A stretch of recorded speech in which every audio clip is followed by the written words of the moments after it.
banyak yang online. Banyak yang online hari ini. Karena Zoom-nya, linknya saya share di grup langsung. Jadi silakan teman-teman yang mau bergabung gitu. Kita begini aja atau begini Ustaz? Saya ikut. Ikut. Begini aja dulu ya. Oke.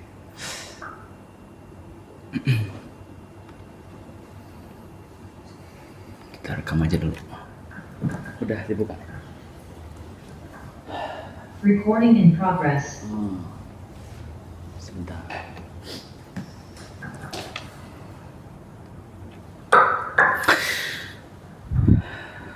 A'udzubillahi minasyaitonirrajim. Bismillahirrahmanirrahim. Alhamdulillahi rabbil alamin. Assalatu wassalamu ala asyrafil anbiya'i wal mursalin wa ala alihi wa ashabihi ajmain. Amma ba'du. Rabbi shrah li sadri wa yassir li amri wa hlul 'uqdatam min lisani yafqahu qawli. Rabbi zidna ilman nafi'an warzuqna fahman. Allahumma shalli ala sayyidina Muhammad wa ala ali sayyidina Muhammad. Bismillahirrahmanirrahim. Assalamualaikum warahmatullahi wabarakatuh. Terima kasih kepada teman-teman yang sudah hadir baik melalui Zoom ataupun yang offline.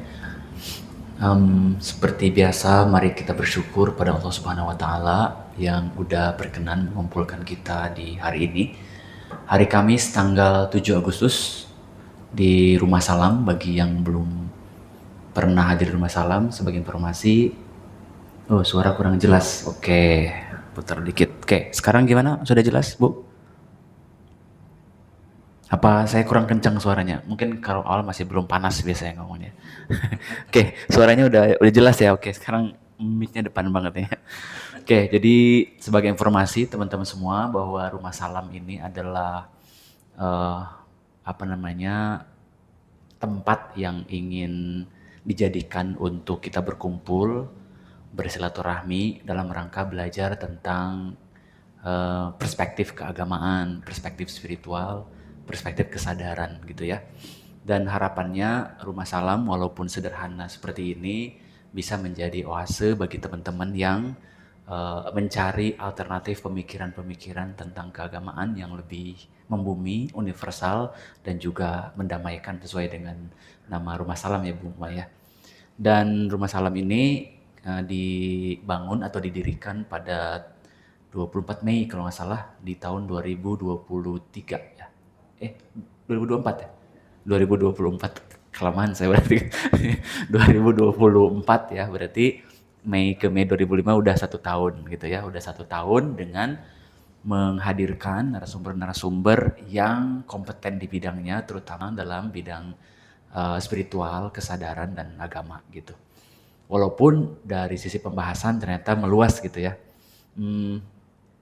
Kita juga merujuk kepada tokoh-tokoh sufi yang udah dikenal di kalangan Islam seperti Rumi gitu, kemudian Syekh Siti Jenar, kemudian guru-guru yang lain juga.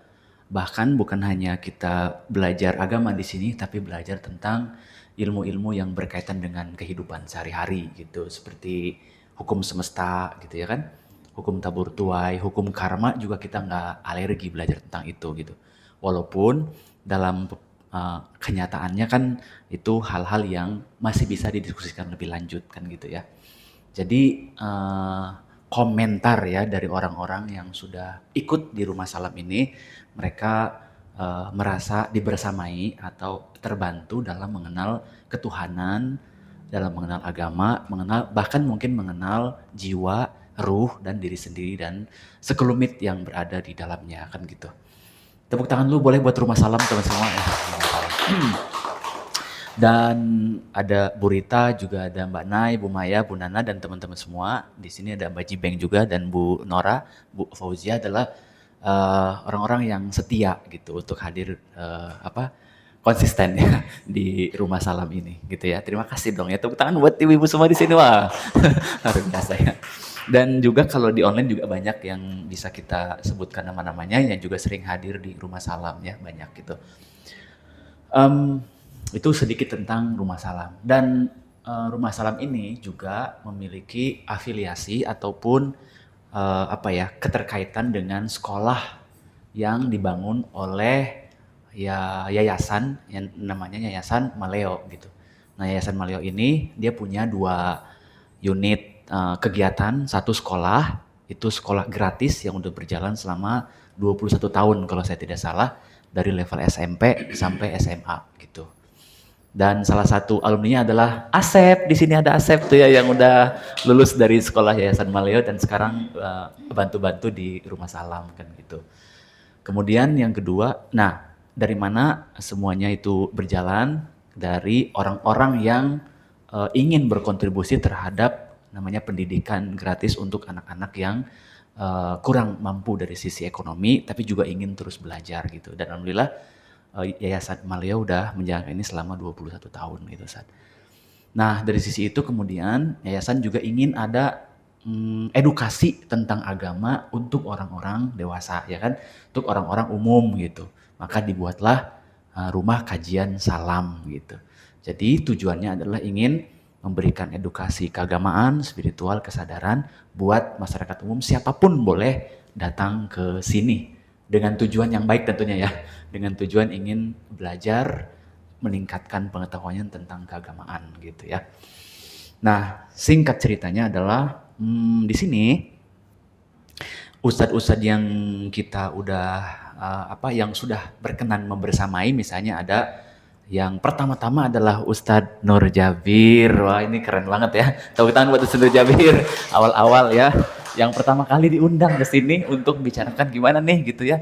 Rumah Salam harus kita bangun, dan beliau menyarankan kita mulai dari ajaran Rumi gitu ya. Kalau nggak salah ajaran Rumi. Kenapa? Karena ajaran Rumi ini yang paling banyak diterima oleh Islam di kita Indonesia maupun di luar negeri gitu ya, di barat dan segala macamnya. Kenapa mudah diterima? Karena ajarannya itu berlandaskan perspektifnya cinta, kesadaran, universal. Bahkan kalau Bapak Ibu membaca Rumi gitu ya, itu sama sekali kita tidak menemukan judgement yang sentimental ataupun yang sektoral ataupun yang mazhab, itu nggak ada semuanya.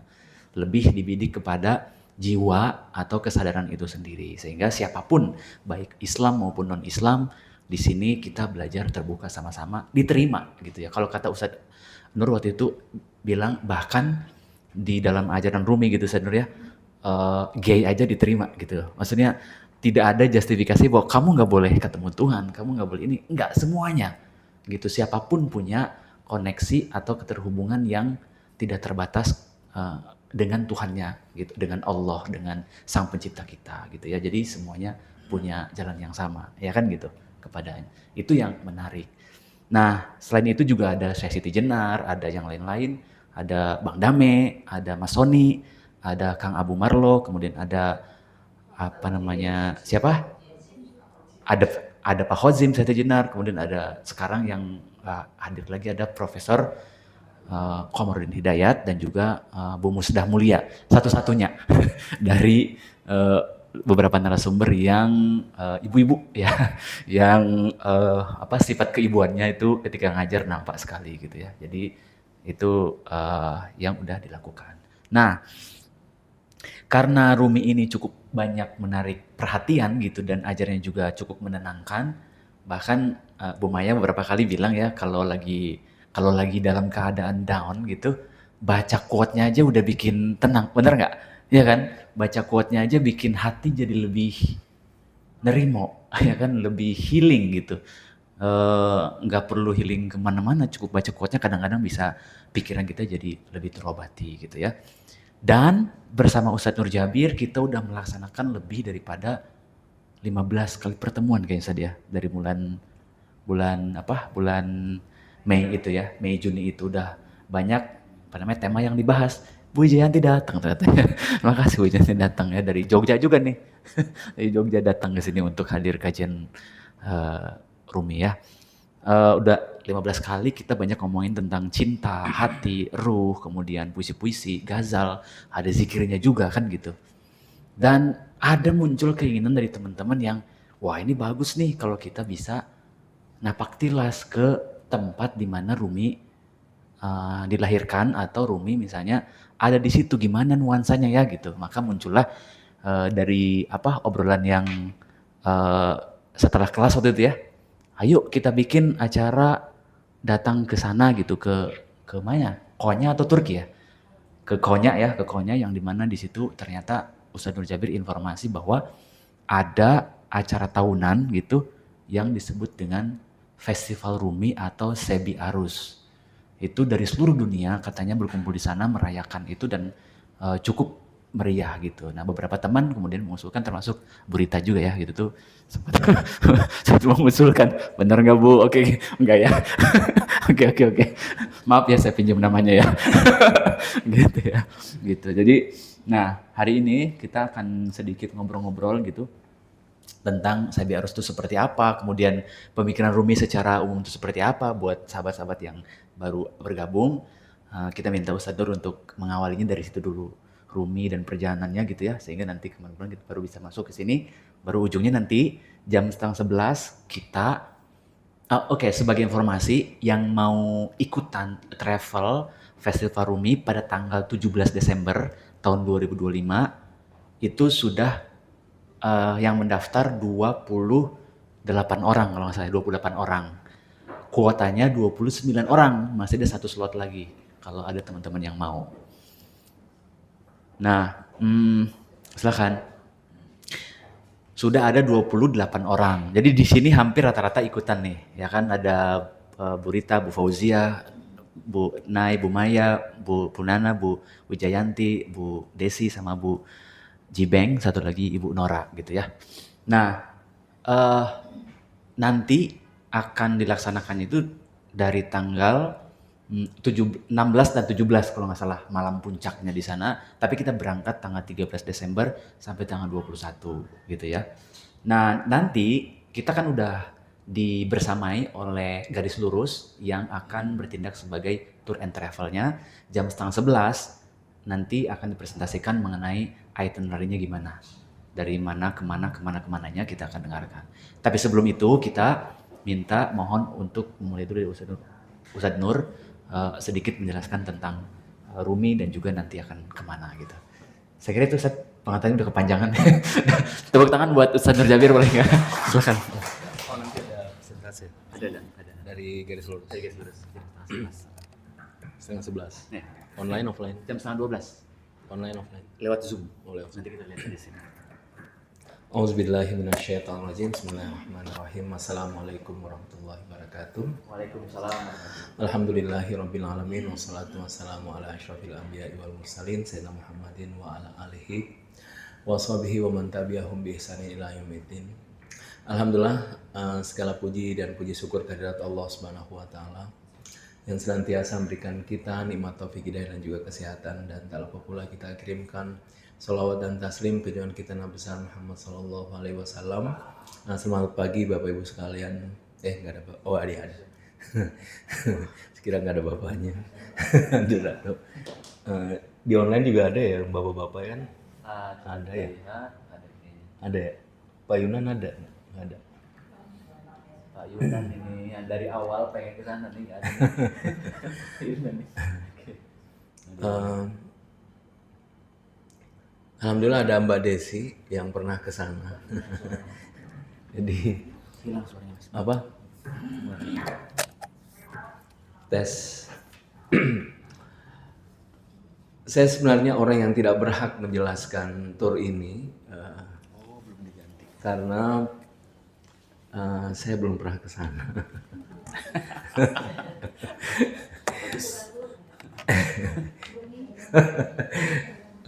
Saya menerjemahkan Rumi tahun 2020 sampai sekarang alhamdulillah sudah masuk kitab 4. Nah, memang sejak awal itu saya mau ke sana gitu, mohon izin. Cuma tidak pernah kesempatan. Makanya saya terima kasih banyak kepada Kajian Salam. Sebenarnya ada beberapa teman yang mengajak saya, cuma belum rezeki saya untuk ke sana untuk meminta izin menerjemahkan Masnawi. Waktu itu jadi ada keinginan yang besar sebelum memulai itu ke sana dulu soan gitu, memohon izin. Tapi karena ya memang harus menerjemahkan, saya menerjemahkan. Tapi alhamdulillah di bait 500-an saya bermimpi ke sana.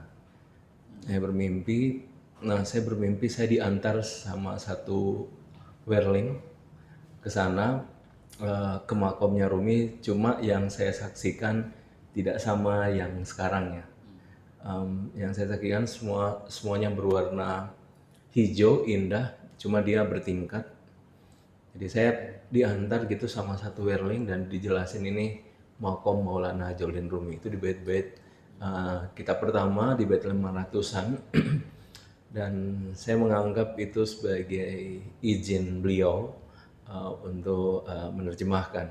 Jadi keinginan yang besar yang untuk sebelum mulai menerjemahkan, dan alhamdulillah sekarang masuk di kitab 4 Rumi dan sebentar lagi insya Allah akan terbit kitab 4-nya.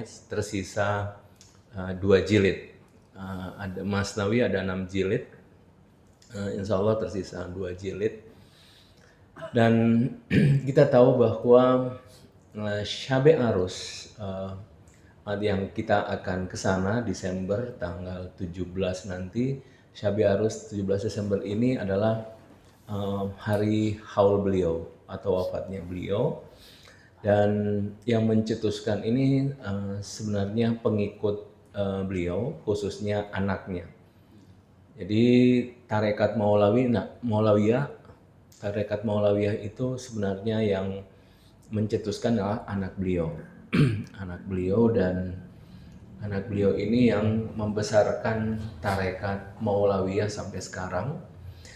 Dan lebih banyak memang lebih concern di Turki saja ya. Makanya kalau kita lihat di Indonesia ini tidak ada satupun yang berafiliasi ke tarekat Mevlana atau Maulawiyah. Meskipun di sini banyak sekali banyak sekali circle-circle, komunitas-komunitas yang mengatasnamakan Maulana Jalaluddin Rumi. Dan ada 2 hal ya, kalau kita masuk dalam Rumi, ada konteks pemikiran, ada konteks budaya. Nah, konteks pemikiran itu yang melahirkan beberapa karya. Ada Masnawi 6 jilid, ada Ghazal meskipun 1 jilid, tapi itu ada kira-kira 36.000 bait. Kemudian ada rubaiyatnya, ada Fihi Ma Fihi yang pertama kali terjemahkan ke dalam bahasa Indonesia, Fihi Ma Fihi. Kemudian ada rubaiyat, kemudian ada 7 kitab Rumi, totalnya ada 7 kitab Rumi. Dan yang alhamdulillah sebagian besar sudah diterjemahkan baik ke dalam bahasa Indonesia dan bahasa lainnya. Nah, khusus Masnawi sudah diterjemahkan ke 34 bahasa asing. Berkat yang pernah kita bahas, sumbangsi Kolman Bak dalam menerjemahkan syair-syair Maulana Jalaluddin Rumi. Dan saya selalu menjelaskan bahwa saya mungkin di awal-awal saya sama seperti orangnya, maksudnya saya juga mengenal Rumi waktu awal-awal itu pandangan saya sebelum menerjemahkan. Saya pikirnya Rumi itu kayak di quote-quote, kayak seperti yang di quote-quote. Saya awalnya begitu, mengira begitu, menyangka, karena ya dulu awalnya saya kenal Ibn Arabi. Dari Ibn Arabi itu saya kenal Rumi, dan ketika masuk Ibn Arabi juga lebih banyak yang diperkenalkan juga quote-quote-nya. Tapi setelah menerjemahkan, nah itu saya mendapatkan spirit yang luar biasa dalam menerjemahkan. Dan saya menganggap disitulah saya mengobati diri. Itu justru dari menerjemahkan kitab Masnawi. Makanya sebenarnya yang butuh menerjemahkan itu saya secara pribadi. Bukan orang. Makanya setiap menerjemahkan itu saya punya semangat sendiri karena menemukan sesuatu selain hal yang baru. Saya seperti menghealing diri saya sendiri melalui penerjemahan tadi. Ada banyak hal yang saya temukan dalam penerjemahan ini, khususnya bagaimana menjadi seorang darwish. Darwish yang istilah ini istilah yang sudah punah. tarekatnya juga punah. Tapi kalau kita Masnawi, masukkan Masnawi itu berkali berulang-ulang atau diulang-ulang kata Darwish tadi dengan berbagai konteks ya. Berbagai konteks, makanya dalam penerjemahan saya tidak memindahkan bahasanya. Saya tetap menggunakan kata Darwish untuk menjelaskan satu hal yang penting yang waktu itu sudah punah, maksudnya sekarang sudah punah, yang kalau menurut saya sumbangsinya justru sangat besar, khususnya pada Rumi yang gurunya juga adalah seorang darwish, Shams Tabriz. Nah, Shams Tabriz seorang darwish yang punya prediksi yang luar biasa terhadap Rumi dan juga bagaimana perkembangan selanjutnya. Dan kita lihat bahwa dalam sejarah Sufi yang kita lihat memang ada dua orang yang selalu berposisi demikian ya. Ada berposisi diam, ada berposisi yang juru bicara. Nah, dalam Sufi-Sufi selalu ada tradisi seperti itu. Jadi kalau kita lihat Rumi dan Syams itu posisinya diam, Rumi itu posisinya nautik, dia pembicaranya, juru bicaranya. Nah, biasanya yang inti itu memang diam. Nah, kemudian dari ketika diajarkan itulah ada tajalli yang keluar dalam dirinya, dan dia dari situlah orang-orang mengenal Syams. Jadi andai tidak ada Rumi, orang tidak akan mengenal Syams kan gitu. Nah, makanya dua orang ini itu saling mempengaruhi satu sama lain dan saling merindukan. Kalau kita lihat sejarah mereka bertemu, di Syams berusia 60 tahun, Rumi berusia 40 tahun. Nah, dalam selanjutnya pertemuan itu hanya setahun 3 bulan, mungkin setahun 6 bulan, ada juga bahkan mengatakan 9 bulan, tetapi dari dua pertemuan ini dari pertemuan ini menghasilkan karya yang luar biasa. Kita tahu Syams dan Rumi berpisah dua kali setelah bertemu. Yang pertama kali berpisah menghasilkan karya Ghazal, kemudian bertemu lagi, kemudian ketika berpisah selamanya menghasilkan karya Masnawi. Jadi makanya kenapa Diwan Syams atau Ghazal itu nama lainnya Diwan Syams Tabriz, karena pengaruh yang masih besar yang luar biasa kepada Rumi, sehingga namanya Diwan Syams Tabriz atau Ghazal. Dan memang kalau kita Ghazalnya banyak sekali kata atau nama Syams Tabriz yang diangkat dalam Ghazal-Ghazal beliau, seperti itu. Nah, baru kalau kita lihat Masnawi, Masnawi ini karya yang independen dari Maulana Jalaluddin Rumi yang tidak lagi terlihat dominasi Syams Tabriz terhadap Maulana Jalaluddin Rumi. Nah, ini dua karya yang besar yang sampai sekarang pengaruhnya luar biasa, dan Masnawi inilah yang punya banyak konten sebenarnya dalam kitab Masnawi. Cuma memang karena metodologi beliau adalah metodologi menjelaskan dengan kisah, orang itu akhirnya biasanya hanya concern di kisahnya. Jarang sekali yang bisa melirik kata yang memang punya kedalaman makna. Padahal metode Rumi dalam Masnawi justru demikian ya, justru dia menyisipkan kata-kata yang punya makna tadi untuk kemudian memberikan makna baru dan memberikan satu kehidupan baru atau kaidah baru dalam kehidupan kita. Dan makanya itu yang saya jelaskan bahwa saya secara pribadi itu sangat dipengaruhi dalam penerjemahan ini. Jadi selain saya mendapatkan healing untuk diri saya sendiri dan mendapatkan kata Darwish yang cukup besar dalam penerjemahan ini, juga hal-hal yang lain yang saya temukan dalam penerjemahan ini, dalam penerjemahan Masnawi. Nah, karena itu sebenarnya sayalah yang justru butuh ya untuk kesana, untuk sowan, dan bagaimana mendapatkan dimensi spiritual sebenarnya ketika langsung ke sana. Dan Syabi arus adalah satu pembahasan penting khususnya dalam tarekat Maulawiyah.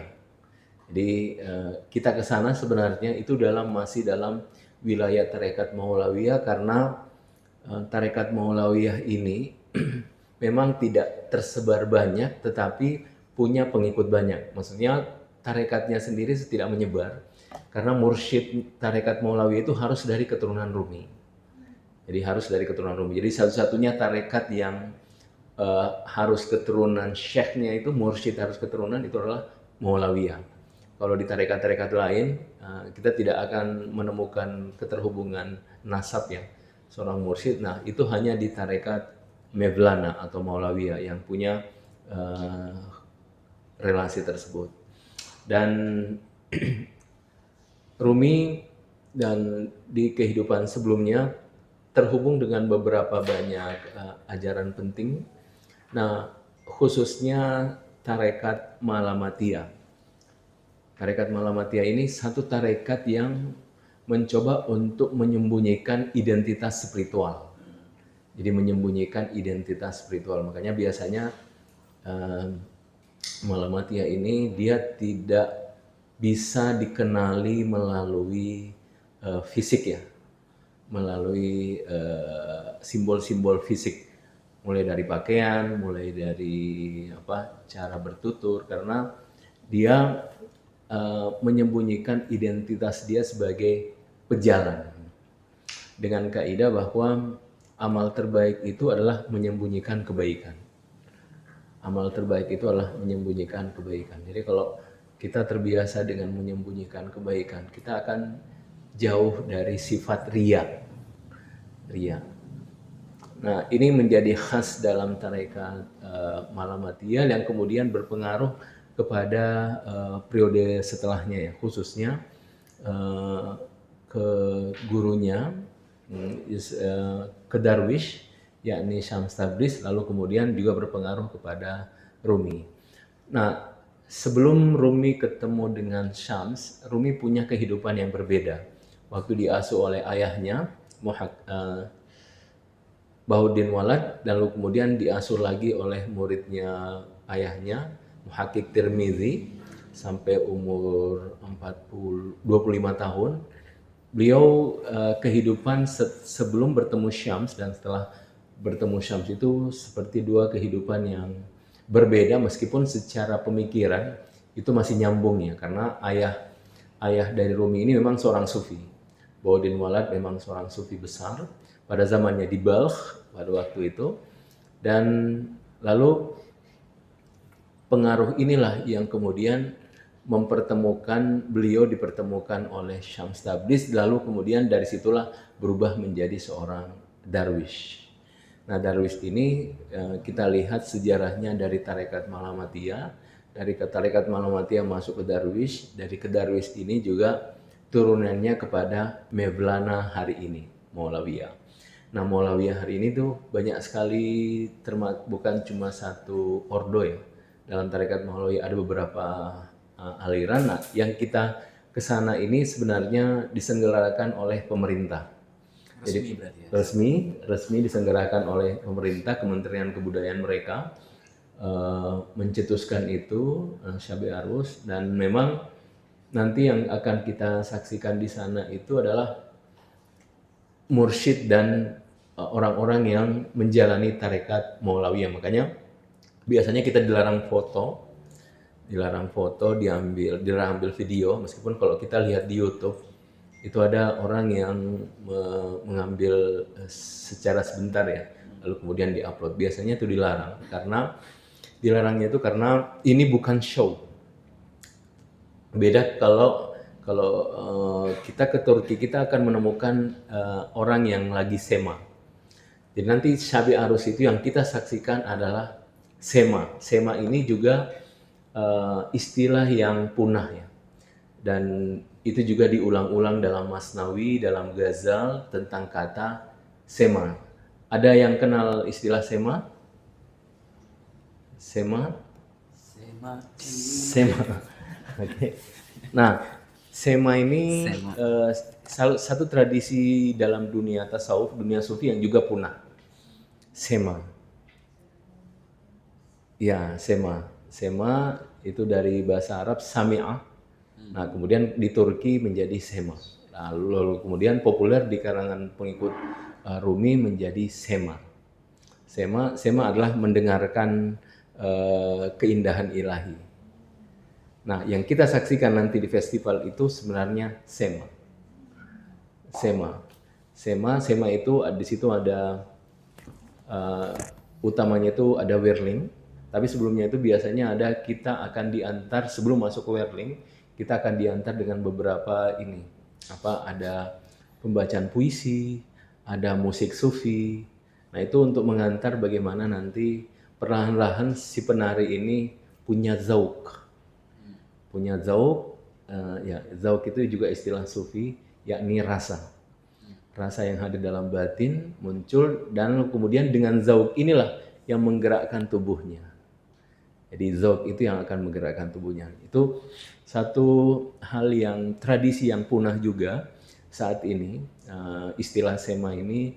Dan meskipun sebenarnya kalau kita lihat ya, bagian-bagiannya itu tetap ada. Misalnya tubuh yang bergerak karena zikir, kan kayak begini lah, ilallah. Sebenarnya itu bisa dianggap sema sebenarnya. Itu sema. Nah, cuma kalau Rumi itu indah, Mevlana itu indah, jadi dia ada pengantarnya.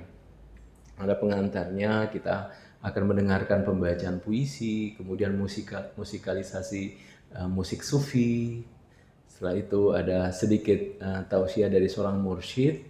Nah, ini yang akan mengantar bagaimana si darwish ini itu akan melakukan satu sema yang nari. Nah, nari itu sebenarnya disebut sema. Kalau bahasa yang populernya whirling darwish. Ya, whirling darwish. Nah, kalau istilah tasawufnya sebenarnya sema. Nah, para penari itu memang disebut darwish. Jadi kalau kita masuk ke tarekat Maulawiyah, murid-muridnya itu disebut darwish. Nah, darwish itu tugasnya adalah melayani. Jadi melayani. Jadi kalau kita misalnya masuk ke tempat dia, jadi mulai dari semua anggotanya itu akan melayani kita. Jadi kita duduk manis, diantarkan kopinya, tehnya, apa semua. Dan yang menjadi pelayan darwis itu bukan orang sembarangan. Mereka ada yang doktor, ada yang pilot, ada yang ini. Jadi begitulah tradisi tarekat Malamatiyah ya, untuk menggugurkan ego mereka yang punya gelar, yang kerja yang luar biasa, mereka akan menjadi berkhidmat ya, pada masa itu. Jadi mereka ini akan berbagi sesuai dengan keahliannya. Kalau yang bisa masak, mereka akan masak. Jadi mereka melayani tamu dan menjadi pelayan waktu itu mereka adalah para murid. Nah, ini salah satu kekuatan dari tarekat Mevlana Maulawiyah. Tarekat Maulawiyah. Nah, si mursyid itu jadi si mursyid itu dari gelagat si murid itu dia akan tahu. Nanti kalau lihat video Syabe Arus itu ada seorang mursyid yang berdiri ya sebelum menari. Biasanya ada mursyidnya yang berdiri, kemudian ada penarinya. Nah, si mursyid ini akan tahu apakah yang darwis ini dia whirling karena penonton atau karena Tuhan, gitu. Dia akan tahu itu. Jadi kalau misalnya dia menari karena penonton, dia akan ditemu pundaknya begini. Nah, dia akan ke pinggir, berputar ke pinggir, berhenti, lalu memulai lagi dari awal, masuk lagi kayak gitu. Nah, dan itu tradisi ini bukan cuma saat whirling ya. Tradisi ini sebenarnya juga berlaku saat mereka melayani tamu. Saat memasak, itu kan darwis-darwisnya memasak, ada yang cuci piring harusnya. Nah, darwis si mursyidnya tahu. Tadi kau melayani kurang gitu. Kata-katamu kurang bijak. Jadi dia harus peragakan semua. Jadi biasanya kalau nerima tamu begini. Jadi dia memuliakan semuanya. Nah, ini salah satu kekuatan dalam tarekat Mevlana. Bagaimana mereka menyambut para darwish atau para calon darwish ini untuk masuk ke dalam tarekatnya, tarekat Maulawiyah. Dan tapi ketika keluar dari situ, mereka pakai baju biasa. Jadi misalnya di sini tempatnya, misalnya ini biasanya disebut dengan dargah. Mereka menyebutnya dargah. Dargah itu tempat kayak gini, tempat sofistik dargah. Nah, dargah itu kalau kita masuk, kita akan menemukan para darwish dengan pakaian yang khusus. Biasanya pakai putih-putih. Pakai putih itu. Jadi kalau kita lihat sejauh, kalau orang nggak ngerti dia akan oh ini OB. Iya, betul. Tapi setelah itu kita akan sadar bahwa ternyata mereka darwish dengan profesi yang luar biasa. Ya, profesi luar biasa. Ada yang pilot, ada yang dokter, ada yang dosen, ada ini. Jadi mereka itu biasanya ke sana menerima Sabtu Minggu. Nah, setelah keluar dari situ pakaian biasa lagi, kembali ke profesinya. Jadi mereka di situ masuk untuk meruntuhkan ego. Ego dia sebagai seseorang yang punya identitas publik yang besar kan, sebagai seorang dosen dan seterusnya. Dan ini sebenarnya diambil dari sejarah Rumi, karena Rumi sebelum ketemu Syams Tabrizi waktu Rumi berusia 40 tahun, Rumi itu di puncak kejayaan. Dia seorang rektor, seorang mufti. Mufti itu menjadi pusat semua orang-orang nanya apa hukumnya ini, hukumnya disebut dengan mufti. Jadi seorang rektor, seorang mufti, mufassir. Jadi dia punya banyak gelaran publik yang luar biasa. Tapi ketika ketemu Syams, dia harus menjadi darwish.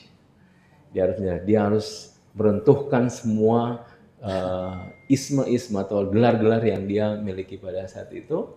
Makanya pernah kita bahas syairnya. Ketika dia Rumi merengek untuk mengikuti Syams, nah lalu keluarlah syair dari Syams, diwonenei loyek inhonenei. Kau belum gila, kau belum layak dengan rumah ini. Gitu. Kalau belum gila, belum layak. Kau belum gila, kau belum layak dengan rumah ini. Iya, dia harus menjadi darwish untuk meruntuhkan segala keakuan yang dia miliki. Makanya muncullah kisah Syams, Arak dan Rumi ya. Itu ada kisah yang menarik. Nah, itu sebenarnya untuk bagaimana Rumi yang punya kapasitas pada saat itu di puncak-puncak kejayaannya umur berpuluh tahun, dia harus meruntuhkan. Nah, tradisi ini kemudian diadaptasi menjadi tarekat, dan begitulah anti tarekat besar dari Mevlana Maulawiyah, kayak gitu. Jadi bagaimana meruntuhkan ego semua yang kita miliki itu dengan menjalani yang demikian. Dan itu pelayanan itu harus dengan ikhlas. Jadi nanti kalau misalnya si mursyidnya tahu, itu ada punishmentnya. Nanti ini dulu ya, perbaiki dulu. Minggu depan jangan datang dulu ya. Gitu. Nanti masuk lagi. Itu minggu depan jangan datang dulu ya. Kalau orang sini kesenangan jadi nggak datang lagi. Itu. Dan itu mereka berkhidmat luar biasa. Itu tadi untuk belajar bagaimana meruntuhkan ego yang ada dalam dirinya. Dan si mursyid tahu pekerjaan apa yang harus dia kerjakan, kayak gitu. Jadi ada yang disuruh masak, disuruh potong-potong ini, membersihkan toilet, piring dan sebagainya. Itu tergantung si mursyid yang menentukan. Nah, ini dan ketika dia ini melakukan itu tanpa pengkhidmatan yang tulus, itu si mursyid akan tahu dan ia akan menegurnya seperti itu. Nah, jadi ini salah satu yang akan kita sadari sebenarnya, yaitu kekuatan menjadi darwish. Dan saya temukan ini ketika saya dalam menerjemahkan Masnawi, dan sampai ke sini saya sangat terpengaruh dengan satu kata ini, satu kata darwish ini yang menurut saya punya kekuatan yang luar biasa. Dan makanya saya bisa mengatakan kalau 7 tahun lalu saya pernah nangis karena ada kawan dekat saya mengatakan saya bodoh. Jadi waktu itu saya nangis. Jadi ada kawan sangat dekat. Kalau mungkin jauh kita berkelahi ya, tapi karena dia kawan dekat, saya keluar menangis. Setelah tenang baru masuk lagi. Sekarang setelah menerjemahkan Masnawi dan menemukan Darwis, saya bisa menerima itu. Jadi Dan apapun ternyata orang saya kata, bodoh gitu ya. ya, iya, memang bodoh, memang bodoh. Ternyata benar omongan Iya, dia ya. iya, seperti itu. Dari sisi itu ya. Iya. Iya benar-benar. Oke. Saya waktu ke India juga, ke mana, ke India atau ke mana, Portugal gitu sama Bang Damai sama Bu Desi juga. Itu kan ada salah satu apa namanya guru juga didatengin, itu namanya Muji. Di sana juga mereka menerapkan konsep service yang seperti itu. Jadi apa ya, dari luar mereka memang punya profil dan profesi yang berbeda-beda. Tapi begitu datang ke sebuah tempat asram namanya itu, mereka jadi tukang masak ya, mereka jadi ngebersihin toilet, mereka melayani tamu, itu semuanya itu kayak dengan hati yang Tulus. yang tulus kan. Dan kita merasakan itu secara enak banget gitu, penyampaian mereka. Kemudian apa mungkin kalau di sekarang itu, kalau di konsep kita kayak santri, kalau santri kan terpaksa ya. Iya. Kalau santri kan terpaksa harus gitu kan gitu, kalau enggak ya udah kan. Tapi ini dengan kerelaan gitu, dan mereka tidak malu mengerjakan hal-hal yang kayak tadi. Ada orang yang cuma tugasnya itu ngebersihin sampah gitu, terus kayak gitu. Ada yang masak di dapur, ada yang apa lagi ya waktu itu ya, banyak ya. Dan itu semua mereka happy ngelakuin itu tuh. Eh, apa namanya, nuansa yang kita dapat ini sebagai satu bentuk persembahan kepada Tuhan gitu, bahwa kita melayani manusia juga sebenarnya termasuk melayani Dia juga kan gitu. Itu yang berasa. Nah di sana mungkin juga kita akan merasakan nuansa seperti itu ya, tapi kitanya nggak ikutan kayak gitu kan Mas. Gitu. Nah oke. Jadi apa namanya, saya juga belum punya bayangan tentang, kalau misalnya umroh kan mungkin kita udah punya bayangan ya, karena banyak video kan, banyak juga yang sudah pengalaman ke sana gitu. Tapi kalau ini kita belum, kita masing-masing dari kita nih baru pertama kali mau ke sana. Tapi kalau kita baca di beberapa informasi, tradisi ini sudah cukup lama ya dilaksanakan, setiap tahunnya dari seluruh dunia datang ke sana, dan katanya UNESCO juga mendeklarasikan ini jadi warisan gitu dari tahun 2005 katanya, dan punya pengaruh yang cukup besar kan gitu. Nah itu tentang Sabi Arus. Ada yang mau ditanyain dulu nggak sebelum kita tentang Ruminya? Mungkin kalau nggak Sabi, Bu Maya mungkin mau sharing ya. Iya. Yang Darwis yang melayani tadi itu dari halayak atau yang, kalau karena dia mau masuk Mevlana jadi keturunan Rumi? Enggak, yang keturunan itu mursyidnya aja, Oh oke. mursyidnya. Ya, terima kasih. Nah kalau yang di India itu atau yang di Portugal itu, jadi orang-orang malah sengaja pergi ke sebuah tempat itu untuk ngerasain suasana Darwis seperti itu. Karena kan kalau di rumah atau di tempat dia bekerja kan mungkin tidak bisa ngelakuin seperti itu.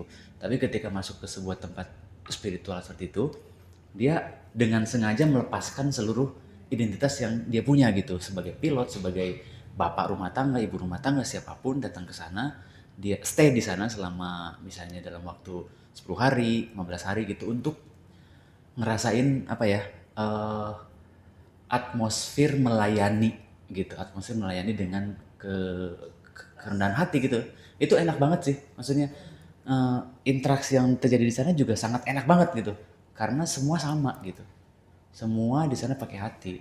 Nah itu kan yang hilang di dalam dunia modern gitu ya, di dalam dunia sekitar kita itu hilang gitu. Padahal kan ajaran spiritual, ajaran Islam memang itu yang diharapkan. Service. Nah di Salam kan udah dibikin kayak gini kan, semua saling respect gitu, semua saling melayani di sini kan gitu.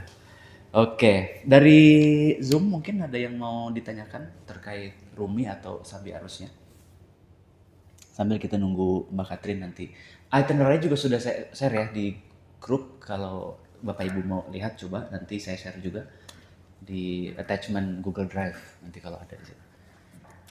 Oke, silakan Ustaz kalau mau melanjutkan tentang ini apa penjelasannya. Ya. Nah, karena kita bicara haul, nah biasanya di sana itu membicarakan tentang satu syair penting dari Rumi yang sudah saya share ya, tentang kematian. Jadi kenapa disebut Syabe Arus, yang artinya malam pengantin?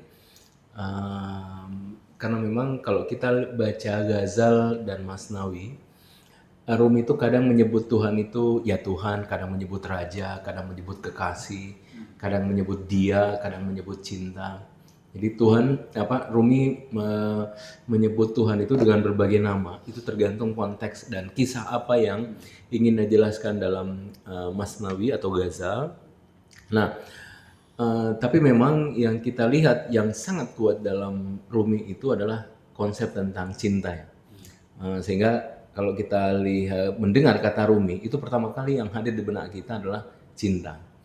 Jadi begitu kuat sebenarnya identitas Rumi tentang cinta ini, dan makanya kata nei atau seruling yang ada di kitab pertama sampai kitab 6 itu sebenarnya tafsir tentang nei dengan kendaraan cinta. Makanya kita akan melihat beberapa tafsir cinta yang mulai dari kitab pertama sampai dengan kitab 6. Nah, memang agak melelahkan kalau baca Masnawi karena dia dibungkus dengan kisahnya. Nah, sehingga orang itu bosan dengan kisahnya. Tapi kalau kita menanti satu makna-makna yang baru, biasanya kita tidak akan bosan. Kita akan menemukan hal-hal yang baru dalam diksi-diksi yang digunakan, yang diraih oleh Maulana Jalaluddin Rumi, baik itu dalam Masnawinya dan juga dalam Ghazalnya. Dan insya Allah sepanjang jalan saya akan membagikan ghazal-ghazal yang menarik dari Rumi untuk kita dengan ghazal itu meditasi bersama tentang ghazalnya. Insya Allah sepanjang jalan nanti kita atur waktunya, dan juga ketika sampai di makom Rumi ya, kita akan membacakan ghazalnya.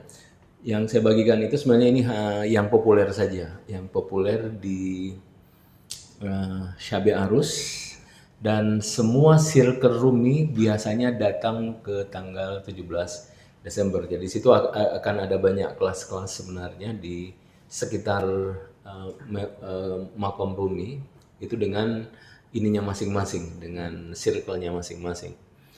Dan kita lihat di dunia ini memang salah satu yang banyak circle, meskipun tidak disebut tarekat ya, circle Rumi itu banyak sekali, dan terbukti dengan ada berbagai macam penerjemahan kitab Masnawi dalam berbagai bahasa. Sampai saat ini ada 34 bahasa asing yang sudah terjemahkan ke dalam Masnawi, dan memang seperti yang disampaikan oleh Enimer Simmel mengatakan Rumi ini seperti baru saja pergi. Maksudnya dia lahir di abad kita karena memberikan pengaruh yang besar kepada kehidupan kita, khususnya dalam memberikan kaidah-kaidah kehidupan. Jadi kita akan menemukan kaidah-kaidah baru dalam Masnawi nanti. Dan memang saya rencana setelah semua selesai kitab 6, saya akan membuat itu hal-hal yang bisa membuat membuat healing terhadap diri, yang seperti yang dalam penerjemah ini yang saya alami. Kalau di Rumi itu ada terapi kata-kata. Dari terapi kata-kata dari Rumi, jadi terapi kata-kata ini memang bisa memberikan satu makna baru. Dikata-katain ya. Kata-katain. Dikata-katain. Jadi disebut dengan terapi kata-kata dari Maulana Jalaluddin Rumi. Karena terkadang problem kita sebenarnya bukan problem ini. Biasanya kita semua selesai dengan meditasi. Tapi kalau kita sadar sebenarnya tidak semua selesai dengan meditasi. Kadang yang kita tidak sadari adalah kita ini butuh makna-makna yang baru. kan butuh mana-mana yang baru. Nah biasanya mana-mana baru itu ditemukan saat kita hening, saat kita sepi, saat kita sendiri. Nah biasanya mana-mana baru itu datang. Nah dengan adanya diksi-diksi atau kalimat-kalimat yang diungkapkan Rumi itu bisa men-trigger kita kemudian menemukan makna-makna baru. Seperti yang selalu kita contohkan vokalis Coldplay yang kemudian menemukan kehidupan baru setelah dia punya ujian yang luar biasa itu dengan puisi dari Coleman Bucks, Guest House, rumah singgah. Jadi puisi ini yang kemudian namanya siapa ya, Martin, vokalis Coldplay, ya dia ya tidak memutuskan untuk bunuh diri. Itu setelah membaca syair Guest House. Jadi apa yang dialami. Dan itu gubahan syair dari Coleman Bucks yang diambil dari Masnawi jilid 5. Itu sebenarnya ada dasarnya jilid 5. Nah, cuma kehebatan Coleman Bucks itu yang menambah dan merubah diksi yang sangat jauh secara tradisi ya. Lalu kemudian memberikan satu puisi-puisi baru untuk Coleman Bucks. Dan itulah kenapa pengaruhnya sangat besar hingga dunia modern ini. Tidak heran kalau UNESCO tadi hari lahir Rumi itu disebut dengan Rumi Day. Begitu juga hari haulnya, wafatnya, dan seterusnya. Jadi pengaruhnya luar biasa. Sampai pernah ada kawan saya bertanya sama saya, menurut kamu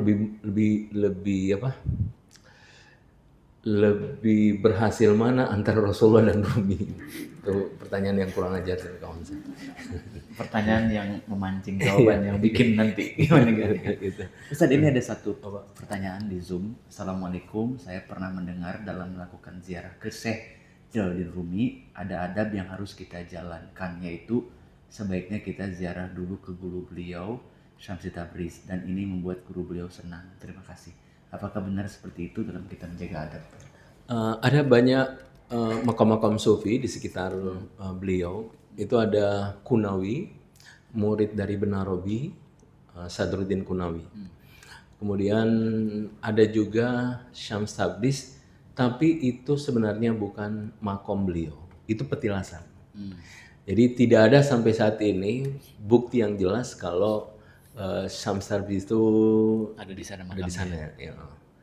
Bahkan kemarin tahun kemarin saya ada seminar di panel satu budaya Jawa. Dia sangat yakin kalau Syams Tabriz itu orang Jawa.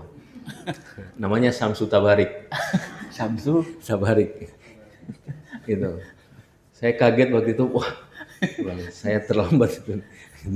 Jadi itu memang Syams Tabriz ini mitosnya sangat besar. Sampai ada yang mengatakan kalau dia ini tidak punya wujud. Jadi saking besar mitosnya lebih saat itu.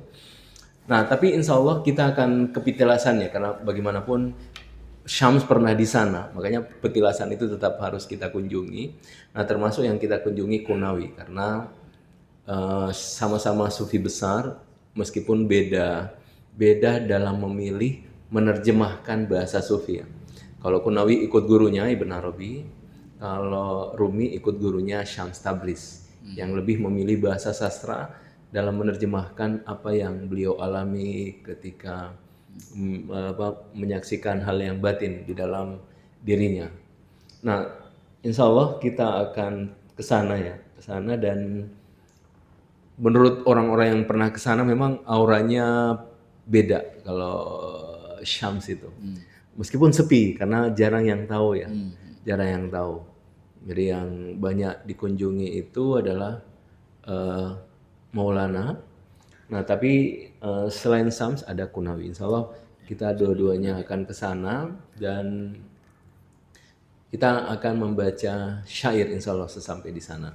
Saya akan menyiapkan ghazalnya untuk kita sama-sama meditasi di makom beliau dan mudah-mudahan mendapatkan hikmah-hikmah atau mana-mana di sana. Dan ini mungkin yang ngebedain kalau acara tour and travel kita itu beda dengan yang lain kan. Beberapa mungkin punya perspektif bahwa kalau kita ke misalnya ke Turki kan udah ada template-template yang dikunjungin nih biasanya kan ya.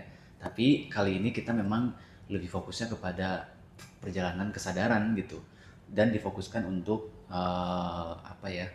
Ya belajar tentang Rumi sebenarnya. Makanya tadi kan di dalam perjalanan kita akan siapkan materi-materi yang terkait dengan itu dan mungkin nggak fokus kepada wisata-wisata yang udah biasa ada gitu kayak misalnya naik balon terus kemudian apalagi yang biasa-biasanya kan kan gitu kan walaupun nanti di sana ada kemana tapi itu mungkin kan beberapa teman-teman juga sudah pada kesana ya kecuali saya yang belum gitu gitu kesian banget ya nggak maksudnya apa bahkan mungkin kalau rutenya yang di itinerary seperti ini bisa jadi berubah gitu kan ketika nanti di sana tergantung nanti apa inspirasinya apa dan kemana dan segala macamnya gitu ya makanya nanti kita akan dengar nanti jam setengah 12 dari Bu Katrin untuk jelasin ininya ya gitu dan betul apa namanya tadi juga diceritain sama Ustadz Nur kalau Rumi ternyata sebelumnya adalah orang yang sangat luar biasa rektor, mufasir, hakim mungkin juga gitu-gitu jadi nggak ada orang yang apa namanya biasa-biasa tiba-tiba jadi yang gimana ternyata sebelumnya ada perjalanan intelektualnya terlebih dahulu kan gitu sampai dipertemukan kayak Imam Al-Ghazali juga mempunyai kemiripan sebelumnya itu dosen, rektor bahkan sampai beberapa kali kan itu sampai dipertemukan dengan sebuah keadaan dia harus uzlah dulu kan ke desa gitu untuk merenung ini benar atau enggak dan sekarang sampai kemudian menjadi seorang sufi kan kalau nggak salah kan gitu.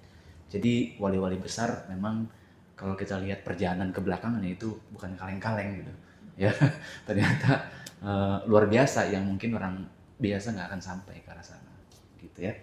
Oke, ada lagi yang mau di sharing kan kita dari tadi sharing boleh nggak sharing dari yang lain-lain ya Bu? Silakan. Nanti itu bisa belajar whirling darwishnya nggak? Nggak ya? Atau kita akan mendapatkan aura kesadaran atau apa ya? Beda setelah pulang dari sana itu harapannya pastinya mengalami trans ekstasi. Oke, silakan dijawab dulu Ustaz. Saya berusaha untuk kita ke dargah satu tarekat Maulawiyah, kebetulan mursyidnya seorang perempuan, namanya Syekh Hanur. Syekh Hanur, beliau mursyid Mevlana, seorang perempuan, ibu-ibu, dan dia ngejar whirling. Cuma memang kita tidak dijanjikan untuk bertemu. Ya mudah-mudahan jodoh, kalau jodoh kita bertemu, tapi kalau nggak jodoh, ya Jodoh gitu. pasti bertemu. Jodoh pasti bertemu ada lagunya ya. Gitu. Saya sampai saat ini masih berusaha untuk bagaimana bisa terkonek dengan beliau. Sebenarnya saya dipanggil November sih untuk ke sana. Ke sana dulu, soan dulu, cuma nggak tahu apakah jadi atau November. Setelah itu saya berusaha minta untuk kita semua bisa soan ke sana. Tapi dia tidak di Konya, dia di Istanbul. Istanbul yang agak naik ke atas. Jadi kira-kira dari kota itu dari Istanbul ada sejam. Tapi dargohnya enak sekali. Dan kawan saya yang menceritakan ke sana, ada kawan saya Mazaim yang sekarang di Jerman. Mazaim. Nah dia yang menghubungkan saya sama beliau, Syekh Hanur. Mudah-mudahan bisa bertemu, tapi insya Allah asal kita bisa masuk ke festival. Makanya masuk festival itu tidak mudah. Kenapa kita pilih garis lurus? Karena dia menjanjikan bisa masuk festival. Karena kita kemarin itu kan yang kita sulit mencari travel yang bisa menyediakan tiket masuk festival gitu. Nah asal kita masuk festival, insya Allah auranya dapat. Karena memang itu di setting sedemikian rupa sehingga memang kita mendapatkan auranya. Makanya dilarang foto, dilarang gambar, meskipun ada orang tetap ngambil ya karena nggak tahan gitu. Nah, tapi sebenarnya itu dilarang karena ini bukan show, ini bukan pertunjukan. Ini benar-benar seorang darwish dengan mursyidnya yang melakukan sema. Jadi ini sema, makanya ada syair Rumi tentang sema, kata beliau, ketahuilah ini bukan tarian hanya karena kakimu bergerak. Jadi cuma orang menyebutnya itu tarian karena berputar-putar seperti ini ya. Tapi Rumi dan pengikutnya itu tidak pernah menyebut ini sebagai tarian. Mereka menyebutnya sema. Ini satu bentuk kesadaran yang baru. Nah, asal kita bisa masuk ke situ, insya Allah kita mendapatkan auranya. Cuma saya tidak tahu apakah si travel ini memang benar-benar bisa menyediakan atau tidak. Nah, kemarin infonya ke kami, beliau ini menyediakan itu. Nah, kita tagih lagi nanti. Nanti tadi. Iya. Iya, oke. Dan memang betul sih kalau sesuatu tanpa dibarengi dengan pengetahuan itu biasanya kan rasanya kurang ya. Kayak misalnya orang-orang yang mau umroh tapi nggak ada pengetahuannya kan juga koneksinya tidak dapat. Makanya kita juga ini nanti ke Rumi, makanya perlu dibekali dengan knowledge yang cukup kan gitu supaya koneksinya tetap juga nyambung. Terkait dengan tadi Ibu bilang apakah kita bisa dapat merasakan Wuling Darwish, mungkin alangkah baiknya sebelum kita ke sana kita bisa sedikit mungkin belajar gitu. Misalnya ada satu sesi yang kita buat di antara kita ini untuk mengundang siapa, kalau Ustadz Jalil bisa ngajarin kita Darwish Wuling Darwish, mungkin bisa juga satu hari dibuat sesinya supaya gerakannya kenapa, filosofinya apa, kemudian kenapa bisa begitu, hubungannya gimana, kan jadi lebih menarik gitu. Sehingga sampai ke sana juga kita ngerti gitu. Dengan pengertian itu kan jadi lebih mudah gitu. Setuju nggak kalau kita bikin itu? Setuju ya? Gitu. Jadi tapi kalau Ibu langsung belajar Darwish mungkin mana gitu ya. Gitu.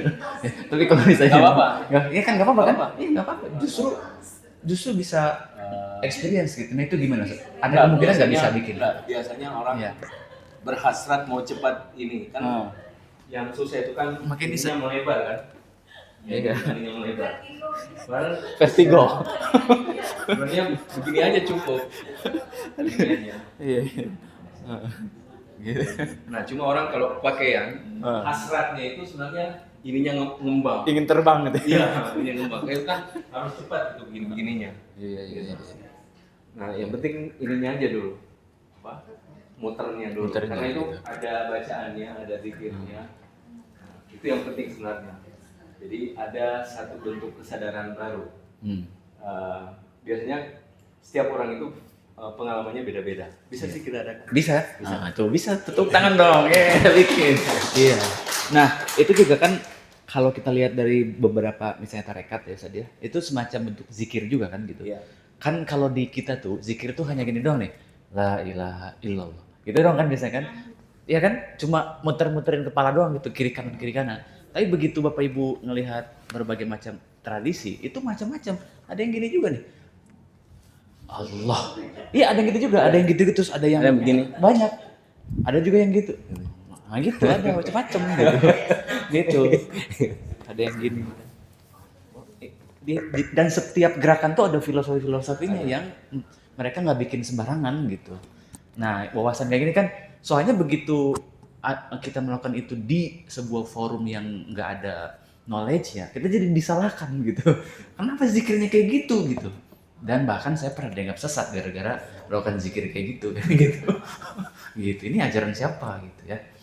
Boleh nanti kita bikin, mau bulan depan kita bikin ini. Ya, kita coba ya. Jadi kita adakan edukasi ini sebelum kita berangkat ke sana. Gitu supaya kita kalau ada pertanyaan-pertanyaan kan bisa kita diskusikan kan gitu. Oke, gitu ya Bu ya. Jadi mudah-mudahan cuman untuk saat ini sebisa mungkin kita lepaskan ekspektasi itu, karena kalau kita ada itu malah takutnya nggak dapat. Justru biasanya dapat ketika kita sudah melepaskan semua ekspektasi yang kita punya gitu kan. Ya udah, sedikasih aja sama Tuhan gimana rasa itu, aliran itu gitu.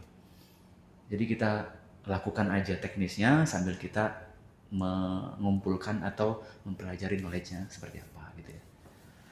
Oke, silakan ada lagi Bu, mungkin ada yang mau sharing? Ya, Bu Maya. Ustadz Nur ini buat saya mendasar banget gitu. Tadi kalau di sempat mana yang lebih ini Rasulullah atau Rumi gitu ya misalnya ya, itu menarik banget tuh. Soalnya gini, misalnya secara umum ya, kenapa sih kita mesti belajar Rumi gitu? Terus terang kan kita dari Ustadz Nur dibacain, diceritain, diberi pengetahuan ya tentang Rumi. Tapi kalau kita searching siapa sih Rumi, ternyata dia kan sastrawan gitu. Terus kemudian Sufi, mungkin Rumi sendiri juga nggak mengira akan jadi kayak gini gitu loh. Loh orang-orang kok jadi kayak gitu ke karya saya misalnya. Ya kan Ustadz, kalau kita misalnya lihat karya lukisan, ya kita lihat aja gitu. Bahwa oh lukisannya ini saya suka banget gitu. Terus kemudian dibeli dan menginspirasi ya udah. Tapi kenapa khusus Rumi itu bisa apa ya, happening gitu. Nggak tahu sejak tahun kapan di dunia ini dan di belahan negara-negara gitu kan. Kenapa bisa gitu ya Ustadz? Sehingga orang yang belajar Rumi itu nggak dianggap aneh gitu loh.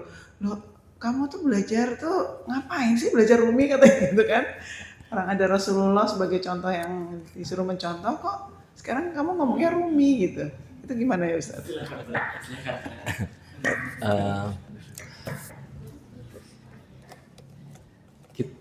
Nah, banyak orang yang tidak menyadari kalau Islam itu punya banyak dimensi, kan?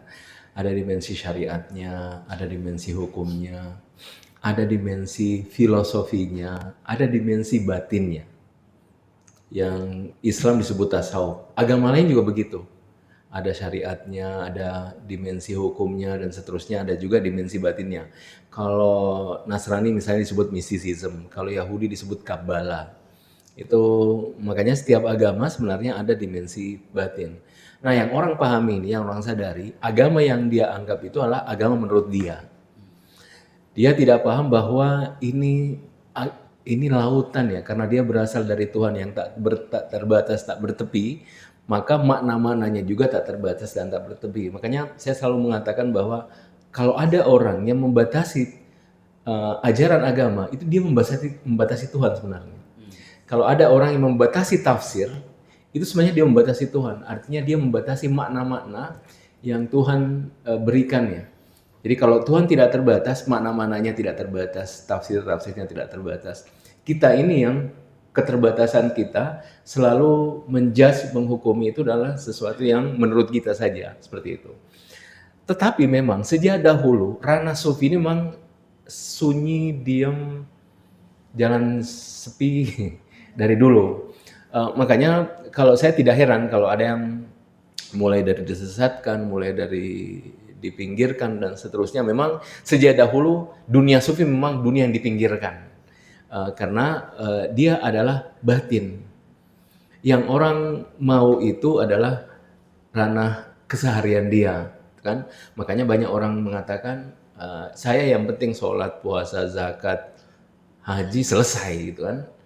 Nah, tapi kita juga iya demikian, tetapi ditambah dengan kedalaman. Nah, makanya saya selalu mengatakan sufi itu dia yang narik orang. Selama orang itu tidak ada dahaga, dia tidak akan tertarik masuk ke dalam batin. Jadi selama orang tidak tertarik dalam dahaga, tidak punya dahaga, dia tidak akan tertarik ke dalam batin, dan dia tidak akan menikmati. Kalaupun dia datang ke sini, dia datang ini bagaimana menikmati ya? Kenapa? Karena tidak ada dahaga.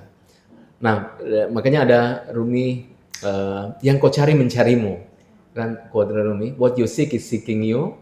Yang kau cari mencarimu, itu demikian, bahwa kalau kita tidak punya dahaga dalam batin, itu pasti demikian. Makanya kalau teman-teman saya mengatakan, Nur, untuk apa semua ini? Saya bilang, nggak ada guna-gunanya. Saya bilang, Nur, kamu kan belajar tasawuf sudah bertahun-tahun. Apa gunanya? Saya bilang, nggak ada gunanya. Terus kalau gitu, ngapain gitu? Saya bilang cuma satu, perspektif saya terbuka luas. Itu saja sih. Dan menurut saya, dan kegunaan yang membuka perspektif luas itu tidak ada bandingannya dengan apapun. Jadi itu tidak bisa dinilai. Tapi untuk apa? Memang nggak ada guna-gunanya. Nggak ada yang dapat. Tapi ada satu kegunaan kita belajar sufistik, itu membuka cakrawala pandangan kita yang sebelumnya terbatas, itu menjadi luas. Dan menurut saya ini yang sesuatu yang sesuai dengan fitrah manusia. Karena fitrah manusia sebenarnya luas. Karena wa nafakhtu fihi min ruhi, ada peniupan roh itu adalah sesuatu yang tak terbatas. Nah, karena itulah ketika ditemukan dengan makna-makna yang tak terbatas, kita menjadi luas. Makanya ada dalam hadis juga dijelaskan, kalau kalian galau baca hikmah. Baca hikmah-hikmah. Jadi kalau kalian galau baca, kenapa? Kalau galau itu kita sedang menutup diri. Kan orang galau kan nggak mau didengar, nggak mau di ini, dia menutup diri. Nah, yang membuka itu apa? Hikmah. Gitu, seperti itu. Iya, iya. Kalau saya mungkin kalau boleh sharing sedikit tentang perbedaan tadi Bu ya. Mungkin kalau kita hidup di zaman Rasulullah, auranya mungkin akan beda sih. Iya kan?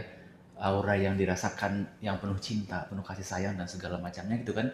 Di Islam juga terasa banget. Tapi kadang-kadang sampai ke sininya melalui para penafsir-penafsir itu juga jadi ada perubahan apa namanya ya? Perubahan nuansa kesadarannya kan agak mulai berubah tergantung orang fokusnya di mana. Tapi begitu langsung ke Rumi gitu ya. Begitu Rumi udah di setel langsung unsur cintanya kerasa banget gitu. Iya kan? Begitu langsung di setel unsur cintanya kerasa banget, semua orang relate dengan itu. Sementara sebelumnya kan tidak ada unsur cinta waktu beliau ngajar sebagai rektor dan fikih mufasir segala macamnya, itunya nggak di setel duluan. Begitu di setel ya relate apa ya? Relate-nya dengan nuansa hati setiap orang kan jadi lebih berasa gitu. Pengalaman personalnya disentuh langsung. Tapi di sini eh, banyak juga dari ajaran-ajaran Rumi memang sumbernya ke sana juga gitu, yang sudah membuka fondasi ke Rasulullah kan gitu. Kan banyak melahirkan sufi-sufi berikutnya yang besar-besar. Itu sih jadi memang menarik untuk itu dan dua-duanya punya nuansa yang spesifik gitu kan untuk batin setiap orang. Makanya begitu dibuat komparasi memang bukan komparasi, ada level-level tadi itu kan gitu. Itu sih. Oke, apa? Tapi karena ini kan dua-duanya ziarah ya Bu ya. Kita umroh juga ziarah ke tempat Rasulullah dan kita ke Turki juga ziarah ke tempat Rumi kan gitu. Nuansanya mungkin akan sedikit berbeda. Ada lagi mungkin yang mau sharing, Ibu? Siapa? Bu Nora? Ini mau? Iya kan. Kelihatan suaranya nih.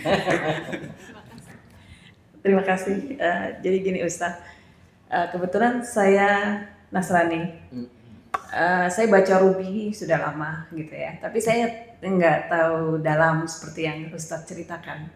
Saya tangkap banget tadi kata Ustadz soal kedalaman, bahwa ini adalah untuk membuka wawasan dan sebagainya, bukan semata-mata soal agama gitu. Karena buat saya menarik sekali gitu soal Rumi ini, dengan kedalamannya, dengan kata-katanya yang sangat powerful gitu buat saya gitu. Jadi saya senang, makanya saya mau datang ke sini. Sebenarnya ya saya pengen tahu lebih banyak tentang Rumi gitu Ustaz. Terima kasih sekali sharingnya, buat saya sangat memberi pencerahan yang walaupun saya banyak nggak tahu istilah-istilah yang buat saya baru gitu, tapi it's okay, saya udah catat, nanti saya akan cari tahu. Saya pikir gitu aja Mas, terima kasih banget Ustaz, terima kasih. Registrasi menyusul. Oke.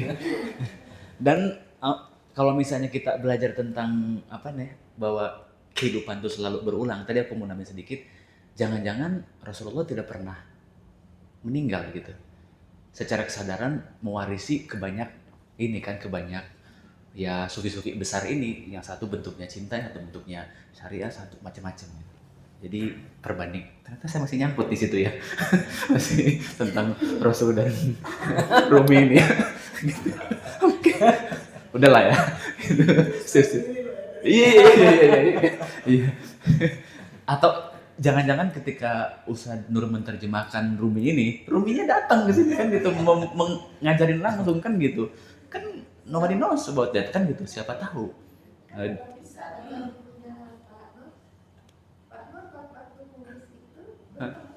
Enggak, Mimpi malah kan gitu. Iya. mimpi. Iya, ya kan? Ya jangan-jangan Rasulullah juga begitu ke Rumi, ke apa segala macamnya gitu. Tuh kan, mic-nya dimatikan kan ngomong begini. Oke. Jadi, jangan risau kalau dari agama apapun gitu ya, karena di pertemuan lalu Ustaz Nur juga pernah bilang beliau pernah ateis. Tapi sekarang udah tobat ya. Boleh cerita dikit nggak Ustaz tentang itu? Apakah Rumi juga punya andil dalam memberikan apa namanya? Oh enggak, Enggak ateis ya? sudah lama waktu Iya. mahasiswa. Gimana? Boleh cerita dikit ya? Jadi ateis sudah lama waktu mahasiswa. Saya ini anak yang dididik baik secara religius oleh orang tua. Bahkan saya dimasukkan pesantren. Jadi pesantren, kemudian masuk aliyah. Nah, waktu kuliah itu saya gaul sama teman-teman kiri, sosialis, komunis gitu. Dan nah disitulah kami berdialog macam-macam ya tentang apapun, tentang sosial dan khususnya agama. Nah saya melihat waktu itu saya baru nyadar ternyata selama itu saya hanya didoktrin.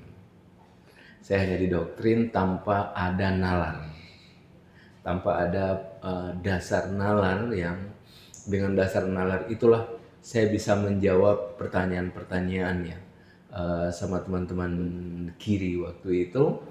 Dan ya karena nggak bisa jawab, saya bilang nampaknya saya harus memutuskan untuk ini dulu ya menjauh dari Tuhan selama 2 tahun waktu itu menjalani ateis.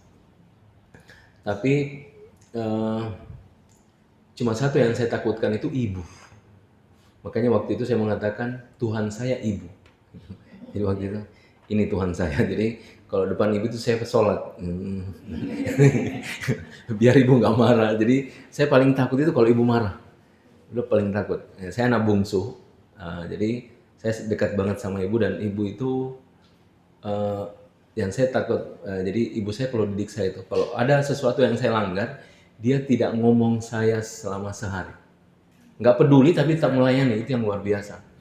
Jadi tetap misalnya buatkan nasi goreng apa semua, tapi tanpa harus melihat gitu, mendorin gitu, tanpa ada kata-kata. Itu menurut saya sakit ya, luar biasa. Makanya saya sangat takut kalau ibu marah, takut melakukan itu.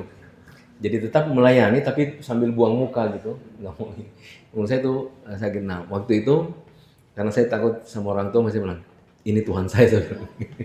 Jadi waktu itu saya mengatakan ini Tuhan saya. Jadi Tuhan saya ibu dan ya itu menjalani selama 2 tahun hingga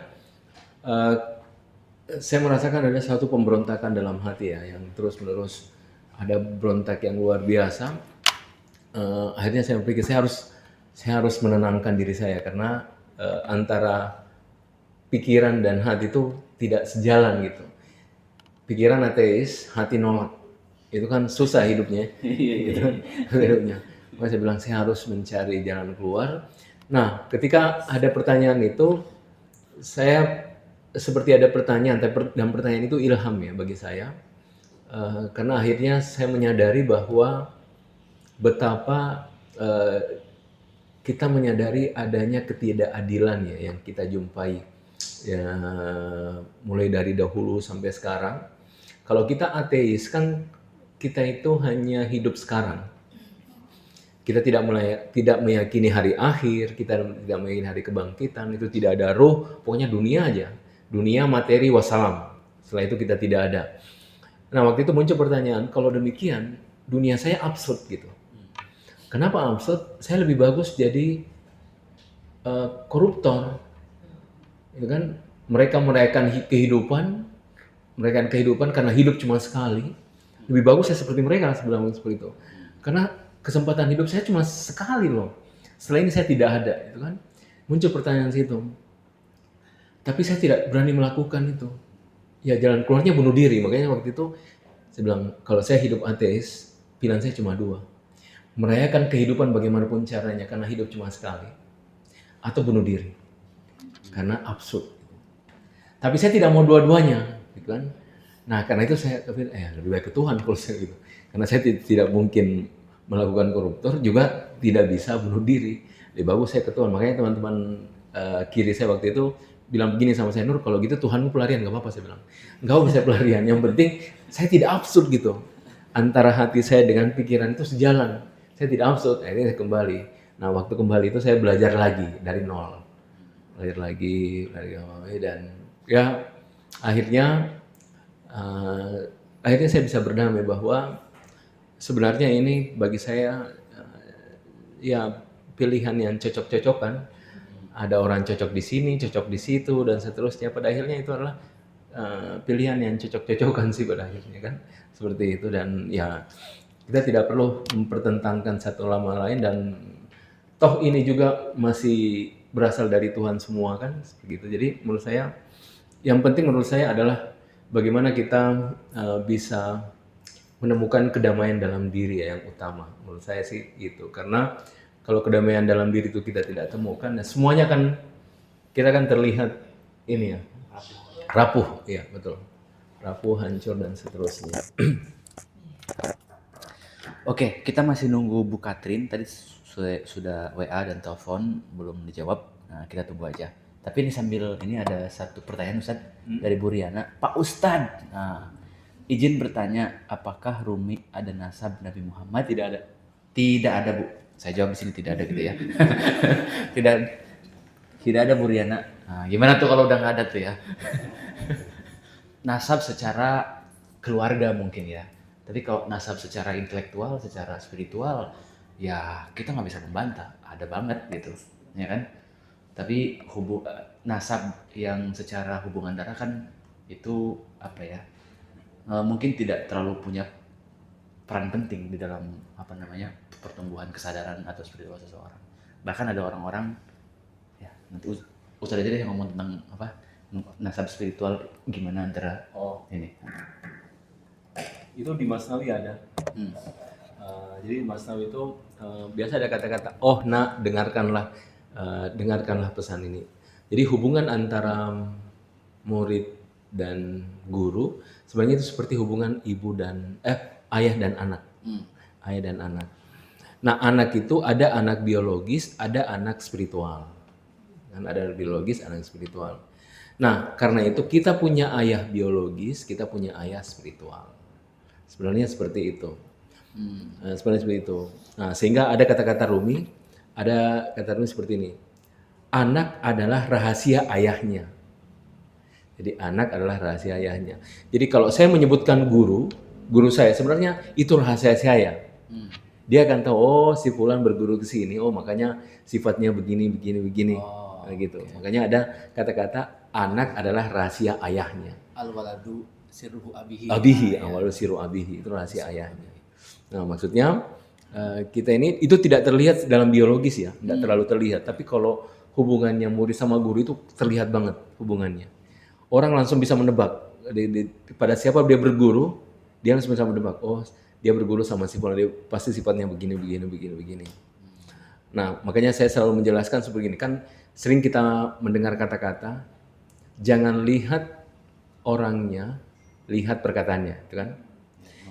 Ini untuk pengetahuan. Tapi kalau belajar akhlak itu dibalik. Jadi lihat siapa yang bicara, jangan lihat apa yang dibicara. Lihat siapa yang bicara? Iya, itu kalau terkait mursyid. Iya. Oh iya paham. Ya. Oke. Iya. Jadi lihat apa yang dibicarakan, jangan lihat orangnya. Ini kalau pengetahuan. Tapi kalau sudah berkait dengan guru dan mursyid, itu dibalik. Lihat siapa yang bicara, jangan lihat apa yang dibicarakan. Kenapa? Karena guru itu bukan cuma mentransfer pengetahuan, tapi energi. Jadi kalau batinnya baik, kita akan baik. Kalau batinnya buruk, kita pun akan menjadi buruk. Meskipun kata-katanya itu indah, bagus, baik, tapi karena memang batinnya busuk, maka yang sampai ke kita itu busuk, meskipun terbungkus dengan kebaikan dan seterusnya. Makanya ada dua level. Jadi kalau kita bicara pengetahuan, nah itu kaidahnya. Lihat apa yang dibicarakan, jangan lihat siapa yang bicara. Tapi kalau sudah guru dan mursyid, nah itu dibalik. Lihat siapa yang bicara. Jangan lihat apa yang dibicarakan. Karena guru itu mentransfer bukan cuma pengetahuan, tapi energi dalam batinnya.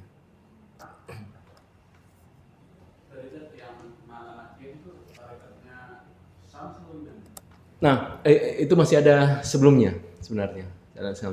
Dan sayangnya tarekat ini punah meskipun secara laku-laku itu masih ada sekarang, ya khususnya yang menjalani darwish ya, itu masih ada. Tetapi secara tarekat itu punah, nggak ada lagi.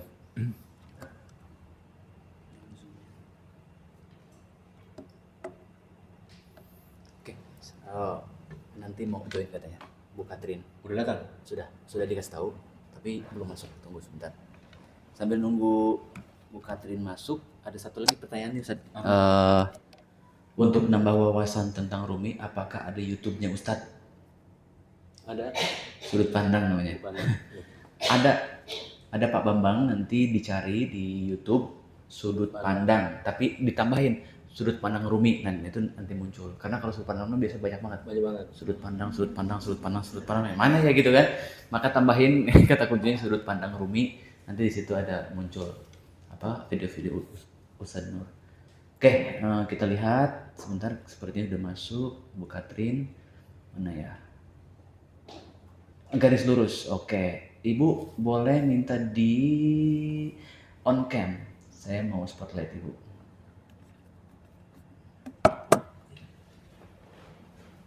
On cam. Oke, tunggu. Wah, lagi di mobil ya. Sip.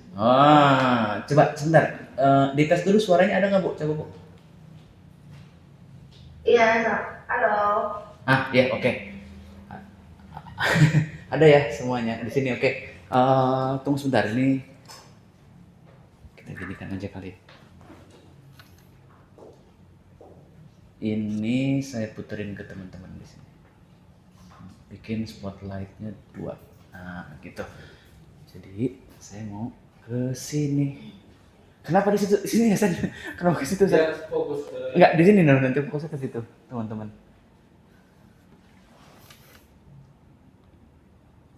Oke. Ini ada teman-teman di sini, Bu Katrin, yang ingin sama-sama mendengarkan sedikit sharing dari Bu Katrin tentang rencana perjalanan kita ke Permai Turki. Saya kan sudah share itinerary yang diberikan oleh Ibu. Mungkin jika berkenan untuk lebih mendetailkannya kepada teman-teman dengan langsung gitu ya, gitu. Kita tadi sudah ngomongin tentang sabi arus dan macam-macam selama 1,5 jam, dan kita pengen mendengarkan Ibu untuk memaparkan sedikit rencana perjalanan ke sana. Silakan Bu Katrin. Ada yang di Zoom, ada yang juga yang offline ya. Ya, terima kasih. Oke, baik, terima kasih atas kesempatannya. Kepada RKS salam hormat kepada calon jemaah yang nanti akan berangkat insya Allah 13 Jemaah umroh.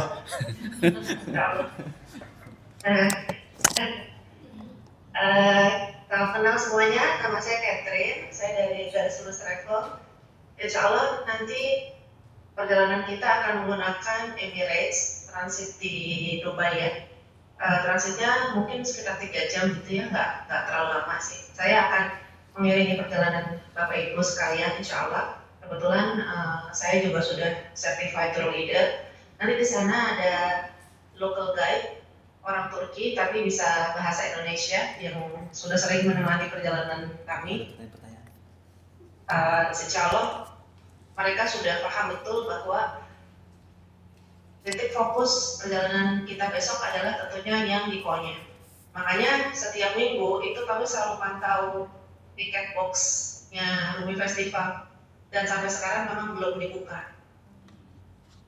Infonya yang saya dapat itu akan dibuka sekitar di bulan Oktober katanya. Itu kami lakukan ini supaya kami juga nggak mau ketinggalan tahu-tahu habis gitu. Tapi insya Allah sih enggak. Karena kami juga sudah berpartner dengan local Turkish citizen yang akan membantu kami untuk membelikan tiketnya. Nah nanti di sana itu memasuki cuaca winter ya, Bapak Ibu sekalian. Jadi selayaknya winter yang perlu disiapkan ya banyak coats, jackets, gloves, gitu-gitulah. Nanti kami akan share, kami sudah siapkan satu materi PDF apa yang perlu dibawa di koper besar, di koper cabin, gitu. List barang yang harus dibawa, list obat-obatan yang harus dibawa itu sudah kami persiapkan. Sedang kami susun, insya Allah minggu depan akan kami berikan insya Allah. Tentunya perjalanan ke Konya besok itu sebenarnya masuk di hari ke-6 ya. Jadi hari pertamanya itu begitu sampai kita ke Istanbul dulu, sampai sekitar mungkin jam 2 siang gitu ya. Kemudian kita jalan-jalan sekitar Istanbul sebelum check-in ke hotel. Contoh kita akan ke Topkapi Ottoman, akan ke Sultan Ahmed Mosque gitu ya. Kemudian ke Hagia Sophia Mosque. Kemudian habis itu kita langsung check-in di hotel. Nah besoknya kita udah check out karena kita harus mendatang duluan ke bursa, dipersiapkan jaket dinginnya karena di sana kita akan insya Allah mampir ke Uludağ Mountain ya. Semoga aja ada snow. Tuh. Kalau kita naik ke atas sih biasanya snow, tapi kalau di bawah kadang ada kadang enggak, tergantung cuaca ya gitu. Kemudian setelah itu kita akan bermalam di bursa atau malam aja. Di bursa kita akan mengunjungi Green Mosque ya, kemudian Uludağ Mountain, ada Grand Mosque di bursa. Nah, kebanyakan untuk trip-trip seperti ini, Bapak Ibu juga sudah harus bersiap-siap bahwa kita sejatinya di hotel itu hanya untuk numpang tidur gitu. Jadi hotel yang bagus kadang-kadang kita juga nggak bisa menikmatinya gitu karena kita udah benar-benar berangkat pagi pulang malam seperti itu. Dan keesokan harinya kita udah check out juga dari bursa, tapi sebelum kita menuju ke Cappadocia kita akan mampir ke Turkish Delight Shop gitu. Bermalam di malam ketiga bermalam di Cappadocia. Nah kemudian di Cappadocia itu memang ada hot air balloon, tapi mahalnya lumayan gitu ya, $253 kalau nggak salah. Ini hanya untuk yang mau aja gitu ya. Jika yang nggak mau, nanti kami akan bawa ke spot untuk foto.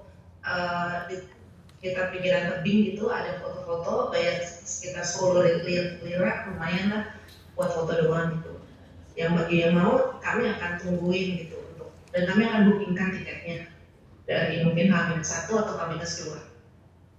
Baik, kemudian optional turnya sudah ada di flyer ya. Ada hotel balloon, ada jeep safari. Tapi yang nggak mau, yang memilih untuk tidak naik juga banyak yang bisa dilihat juga gitu ya. Ada pottery village gitu. Tempat mereka bikin seperti kayak kerajinan gitu. Cantik sih. Baik. Nah, keesokan harinya kita itu kan sudah masuk di tanggal day 5 ya.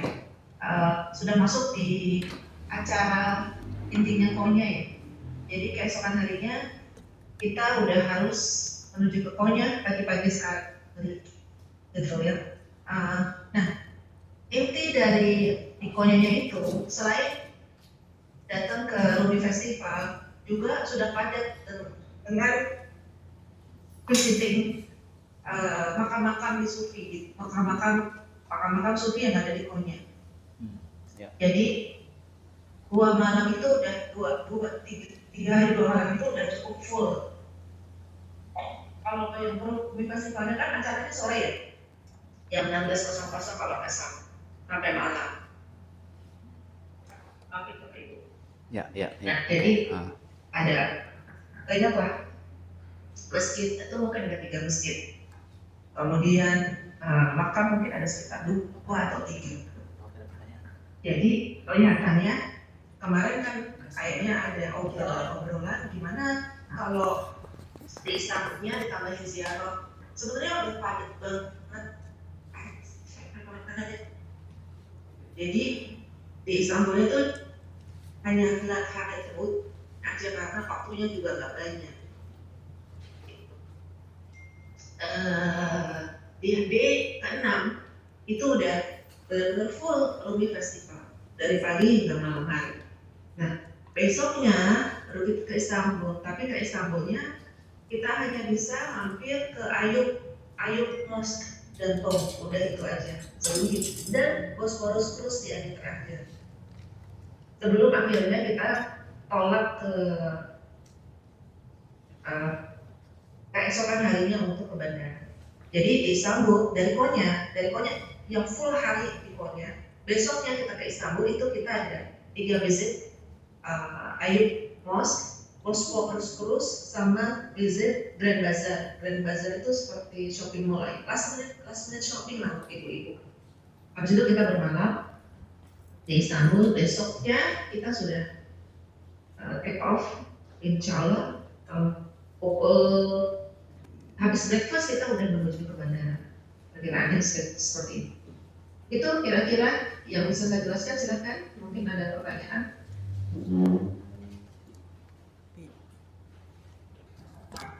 Silakan Bu Maya dulu. Iya. Oke. Mastiin tiket maksudnya? Tiket festival.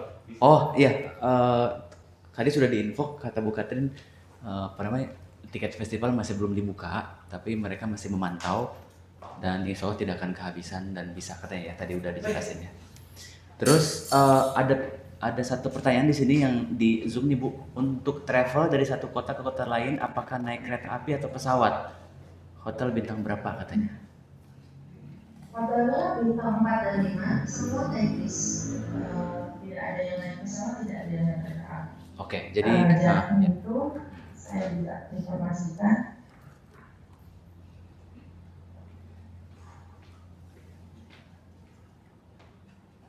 better membawa USD atau local currency? Bawa Bitcoin Pak kalau perlu ya.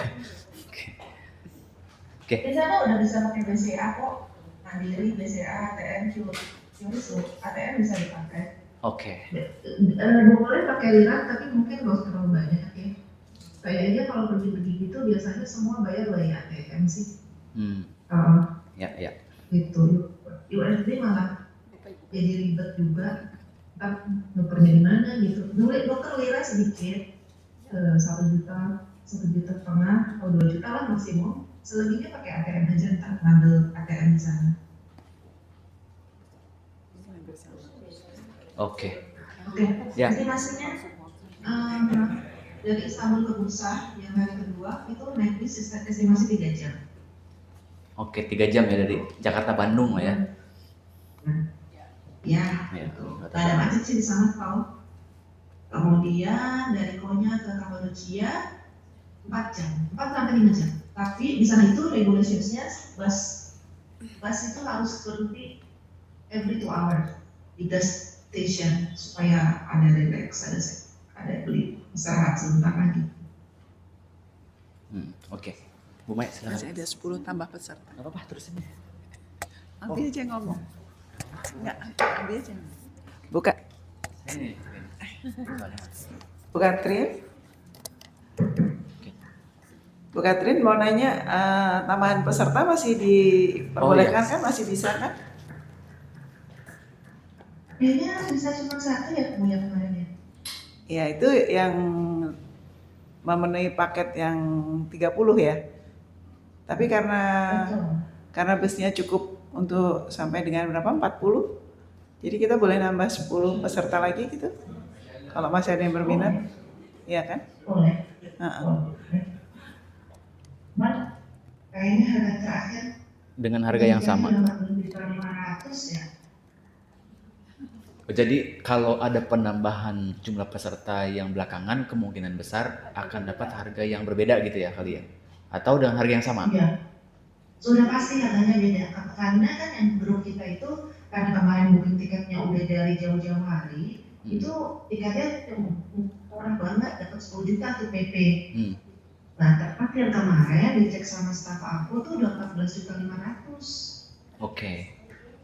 Ya. Itu tuh udah seminggu yang lalu. Oke.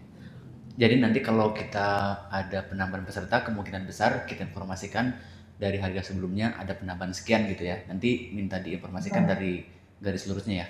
Betul. Oke. Betul. Nah terus yang kedua, jumlah yang udah dibayarkan itu paketnya Yang exclude itu kalau diestimasi kira-kira dalam rupiah atau dolar berapa yang harus disiapkan? Yang exclude-nya? Kurang lebih 3 juta 4 juta ya. Hmm, Mhm. oke. Kurang lebih segitu. Karena yang bikin mahal itu yang hot air balloon itu ya. Hot air balloonnya itu kemarin saya info ibu dari yang japri aku, ibu siapa ya kemarin, ibu Desi apa ya? Ibu Desi, ya nih ada orangnya Ibu Desi nih. Angkat tangan Bu Desi, dimension udah. Mau naik balon, oh mau naik balon. Oke. Oh, Ustadz Nur mau naik balon. Iya Ibu Desi, ya naik balon, oke. Ya, oke. Ada Jadi lagi? perinciannya, mohon maaf, perinciannya top Cafe Palace 57 US. Ya, Hagia Sophia 30 US. Tapi nanti kita siasati, kita masuknya di jam sholat jadi bisa free. Uludak Mountain Cable Car 25 US. Oke. Hot air balloon 320 US. Jeep Safari 150 US. 300 US itu sekitar 4 juta Udah sih itu 5 aja. juta ya? 6 Kalau juta? bos-bosku sudah termasuk. Iya. Oke. Terus apa lagi? Ada pertanyaan lagi nggak ya? Apa? Visa gimana? Visa Kita bebas visa kan ke Turki bebas visa. bebas visa. Ke Turki bebas visa. Kayak kita pergi ke Singapura aja, tinggal Oke. ke paspor. Oke. Makannya gimana? Makan berat pagi di Hotel. hotel, makan siang, nanti kita ke restoran halal. Insya Allah sih halal semua di sana. Makan malam juga di restoran. Jadi balik ke hotel udah tinggal tidur. Tapi silahkan, di sana itu kan memang jarang ada nasi, kebanyakan roti. Jadi silahkan kalau ada yang mau bawa rice cooker, kabel, teri, kecap. Bu Desi lagi itu biasanya yang bawa. Bu Desi lagi yang bawa nanti. Gitu. Iya. Rendang-rendang gitu ya. Buat rendang apa gitu. Benar. Iya. Jadi di dalam paketnya sudah termasuk makan juga berarti ya? Sudah 3 kali makan. Oke. Iya, 3 kali sehari. Oke. Iya, makanya nanti dicarikan yang mirip dengan lidah Indonesia ya. Oke, terus apa lagi? Apa lagi? Ada pertanyaan lagi, Bu? Dari yang Zoom. Apa? Dari yang Zoom. Oh ya dari Zoom. Yang Zoom ada yang mau bertanya nggak nih? Yang kemarin ingin bertanya. Nih, airline-nya pakai apa? Tadi udah dijawab pakai Emirates ya. Pakai Emirates Airlines-nya. Bukan Lion ya, karena kalau Lion nanti Bu Rita jadi batal untuk ikut katanya. Emirates. Oke, terus ada lagi? Bang Dani mungkin ada yang mau ditanyakan? Oke. Winter ya. Winter jadi disiapin apa sarung tangan, jaket apa gitu-gitu yang nggak terlalu dingin banget ya. Oke. Ya. Oh transit berapa lama katanya Bu Katrin? 3 jam. Transitnya 3 jam, tapi yang pulangnya agak lama di sini saya cek tiketnya ya. Ya. Tiketnya itu udah confirm dengan kode booking. Winter berapa minus Mas Abi katanya?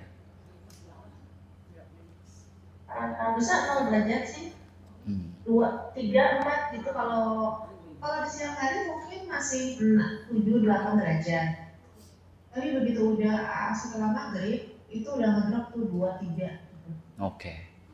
Wah dingin juga ya lumayan ya. Oke. Siapkan apa namanya kayak lip gloss gitu. Oke Bu, jadi gitu ya Bu Siska, winternya sekitar 0 sampai 3 derajat, minus 3. Terus anak-anak usia berapakah boleh ikut katanya dalam tur ini? Bebas, dia di atas 3 tahun, di atas 2 tahun mungkin ya. Di atas 2 tahun ya? Oke. Tapi kedinginan nanti dia. Yes. Sebentar. Oh. Anak 2 tahun. Nah, Ya mungkin ini anak-anak anak-anak remaja mungkin boleh ikut, kalau anak 2 tahun lo di rumah aja lah ya gitu. Anak 2 tahun mah tuh mau ngapain belum ngerti juga. Nanti dibacain Rumi bingung kan. perjalanannya melelahkan sekali dari Jakarta Dubai itu udah 7 jam. Dubai ke Istanbul itu 5 jam.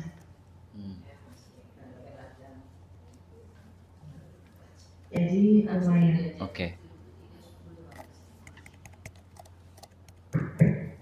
Oke, terus jadi kalau ada yang mau nambah harga, mau daftar baru, berarti harga yang kemarin 25.500.000 ditambah dengan perubahan harga tiket yang ada gitu ya.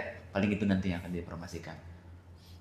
Ya. Oke, terus kalau ada yang mau upgrade bisnis kelas, nah, ada nggak? Nggak, bukan kayak mau memfasilitasi. Ada orang-orang yang mau upgrade ke bisnis kelas, itu kira-kira informasi harganya gimana Bu Katrin? Aku rasa masih sama dengan yang kemarin ya, more or less. Tapi ini harus dicek lagi nih, karena bisnis kelas itu kan Emirates itu kalau nggak salah kapasitas seat bisnis kelasnya 30 liter. Nah, ketika dia udah mencapai ke 15 liter tuh udah keisi, itu harganya langsung naik tuh. Bu Desi mau upgrade soalnya ke bisnis kelas. Bu Desi lagi ya. Bang namanya di ekonomi ya, Bu Desi di bisnis kelas. Oke. Kayaknya ada gimana? Pendaftaran terakhir kapan Mas Abi? Oke. Pendaftaran terakhir kapan Bu Katrin? Kalau masih mau ini apa namanya buka? Cek. Aku rasa sih sampai H-60 masih nggak apa-apa sih. Masih nggak apa-apa, asalkan subjek tuh tiketnya tadi. Jadi yang menentukan itu tiketnya apa ya kan? Yang menentukan tiket. Iya, tiket kan ya. Karena kita nanti harga nih, tiketnya ini segini nih, maka tiketnya 18 juta mau nggak? Oh, itu oke, terima. Kita terus terima pembukaan sampai kapasitas bisnya full aja. Tapi kalau sana berarti nggak setuju ya, berarti nggak jadi. Kalau kapasitas bis itu di angka 60, berapa? 40 ya? Bis? 45. Oke. 45 berarti masih tersedia slot 15 lagi kalau ada yang mau ikutan, berarti ya? Di 30 orang, oke. Kalau sampai di sana terus mau ikutan tapi nggak ikut ininya bisa. Gimana? Kayak anak saya gitu kan. Oh iya. Karena terus mau ikut turnya gitu. Kalau misalnya bergabungnya di sana gimana? Boleh Bu. Boleh banget. Iya boleh banget Mbak. Jadi ada juga salah satu sahabat yang akan join tapi dia berangkat dari London katanya, gitu di sana. Oh iya, oke. Oke katanya. Oke. Bu Siska mulai galau karena Bu Desi mau berendang. Oke. Pisang goreng buat Ustadz Nur ya. Oke, terus berarti terakhir pendaftaran sekitar H60 berarti Oktober ya. Oktober masih oke, masih bisa, betul. Oke. Ada lagi teman-teman yang mau ditanyakan? Oleh-oleh gimana? Aman? Oh, paspor gimana paspor katanya? Paspor, tolong di make sure expiry date-nya 8 bulan ya. Dari sejak kita berangkat. Oh, 8 bulan. Jadi kalau Siap-siap. misalkan last date, tolong diperpanjang. Ya, daripada dideportasi ya. Oke. Iya. Problemnya tuh di check in counternya nanti di Emirates itu.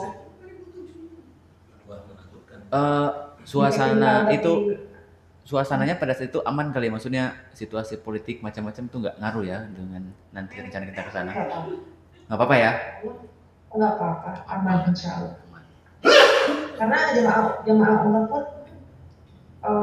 sekarang so far so good yang transit ke Dubai. Oke. Nggak ada pembatalan. Oke, ada lagi? Silakan. Atau apalagi yang bisa Bu Katrin jelasin? Jadi ini aku informasikan, insya Allah 13 Desember itu, jadi 13 Desember itu kan take off-nya jam 00.15 ya. Jadi 12 Desember tuh kita udah di airport. Itu. Transit di Dubai-nya ini agak lama ya, maaf. Berangkatnya transitnya sekitar 5 jam. Ya. Gimana? Kemudian Transitnya 5 jam. Oh, 5 jam di Dubai. pulangnya justru lebih singkat. Transitnya 3 jam pas pulang. Sebenarnya pulangnya. Oh, kebalik tadi berarti ya. Jadi Pulangnya. Iya. berangkatnya kita transit 5 jam di Dubai, kemudian nanti pulangnya pulangnya 3 jam transitnya ya. Iya. Terus selama 5 jam Ya, ngapain? selama 5 jam kita Kajian. Belanja. makan, tidur. Belanja. Itu disediakan Jangan lupa Berarti free. disediakan tempat nggak? Berarti free. Selama 5 jam itu di mana? Di airport aja atau gimana? Ya di airport. Di airport aja ya, mana-mana ya. Oh iya, paling kemana kita ada. kopi gitu. Terus ibu-ibu jangan lupa dibawa bantal leher ya gitu. Terus jaket karena Dubai lumayan dingin tuh bandara jadi itu juga di sana lagi winter. Kaos kaki, jaket gitu dan dibawa di tas cabin. Transitnya itu dari jam 5.30 sampai jam 10 pagi. Jam 10 seperempat kita udah take off. Oke. Dari garis lurus nanti akan nemenin Bu Katrin langsung ya berarti ya? Iya, aku kemudian tim handling pasti ke sana untuk men-check-in-kan Bapak Ibu sekalian di check-in counter. Aku akan ikut juga. Di sana juga ada tim garis lurus yang menjemput. Insya Allah aman. Aman ya. Dari sisi perlengkapan kita dapat koper atau gimana Bu biasanya? Enggak, karena ini jadi nggak dapat apa-apa sih. Oke. Dapat berkah aja ya, dapat doa dan berkah gitu ya. Dapat hikmahnya aja ya. Oke. Dapat hikmahnya aja ya. Oke. Jadi koper disiapin masing-masing. Iya, baiknya H-2 minggu sebelum berangkat kita adain Zoom lagi. Apa? Zoom. Oh iya. Boleh Bu Kita nanti. adain Zoom lagi. Silakan kalau Oke, mau mampir ada lagi? ke garis lurus boleh ke Mega Kuningan atau kalau misalnya nih dulu kalau waktu kami berangkat ke Eropa manasiknya ya bukan manasik persiapannya di kantor garis lurus makan siang lebih jelas lagi.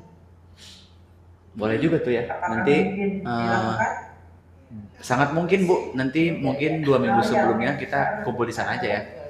Ya 1 Desember lah. Iya. Begitu ada makan siang langsung boleh. Makan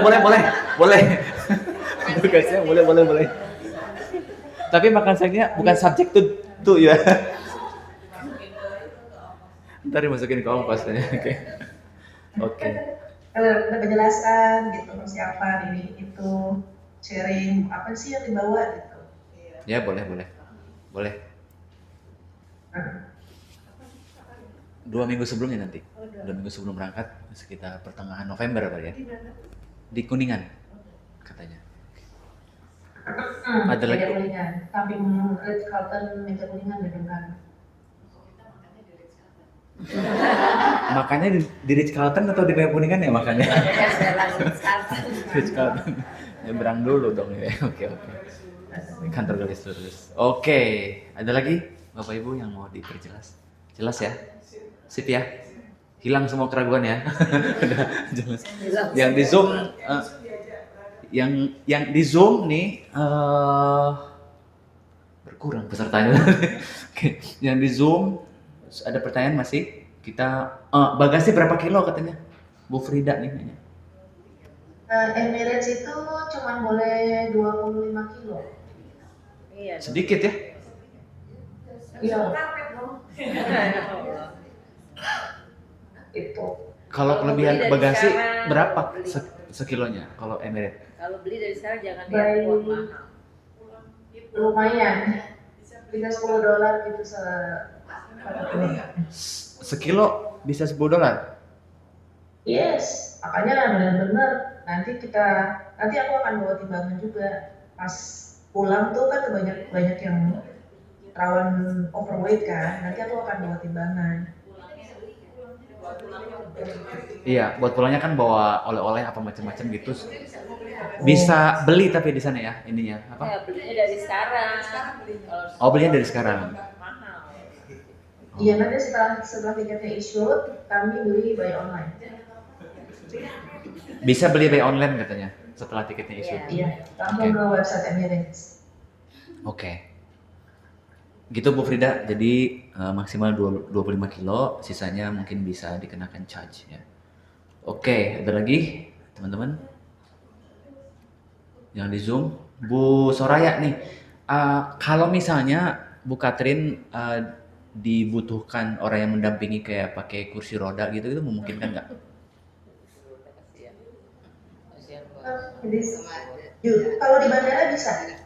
Kalau Karena di, itu layanan kalau di bandara bisa karena itu layanan dari Emirates. oke, kalau di sananya, maksudnya selama kita proses misalnya travel di sana, kalau Aku akan tanyakan jika kalau bisa nanti aku sampaikan biayanya berapa. ya, let's say misalnya ada yang mau ikut tapi terkendala lagi kurang sehat secara fisik, tapi dia pengen ikut dan butuh kursi roda gitu misalnya. Di Ya, sana itu baik, gimana? aku akan tanyakan insya Allah. Oke, ya, oke. Terus apalagi ibu-ibu? Oh, ada tadi pertanyaan dari, tunggu sebentar, dari WA, dari Pak Bambang. Saya baru ingat, tunggu sebentar, di grup ya, Festival Rumi. Airline dan custom regulation untuk ke dan dari Jakarta ke Turki itu satu. Kedua, weather contingency karena Desember kan winter di sana. Udah jelas tadi semua dijawab ya? Udah semua tadi dijawab. Udah. Oke. Nanti bisa dengerin rekamannya. Oke, ada lagi? Udah jam 12 lewat, teman-teman. Cukup ya? Oke. Bu Katrin, terima kasih banyak. Cukup atas penjelasannya. Happy, kita mudah-mudahan lancar sampai ke hari hanya. Tepuk tangan buat semua di sini dong. Wah, mudah-mudahan happy ya. Yeay, kita berangkat. Oke, terima kasih semuanya yang di Zoom maupun yang offline. Sampai ketemu di pertemuan berikutnya. Terima kasih Bu Katrin. Assalamualaikum warahmatullahi wabarakatuh. Terima kasih. Ya. Bye. Asik.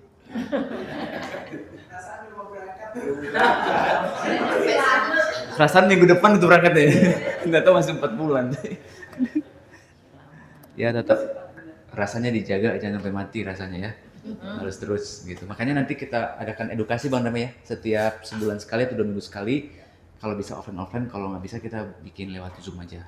Biar ruminya makin masuk gitu, ruminya makin menyerap ya. Gitu ya. Oke Bu Nana? Oke ya? Panasin dulu ya, dipanasin dulu. Apa Bu? Manasik Rumi, ya betul. Kita manasik Ruminya lebih lama dibanding manasik umroh. Manasik umroh cuma sekali 2 kali kan? Ini manasik Rumi 4 bulan. Oke. Mandai oke? Oke? Oke.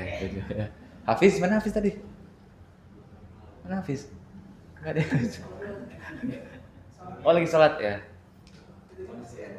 Iya.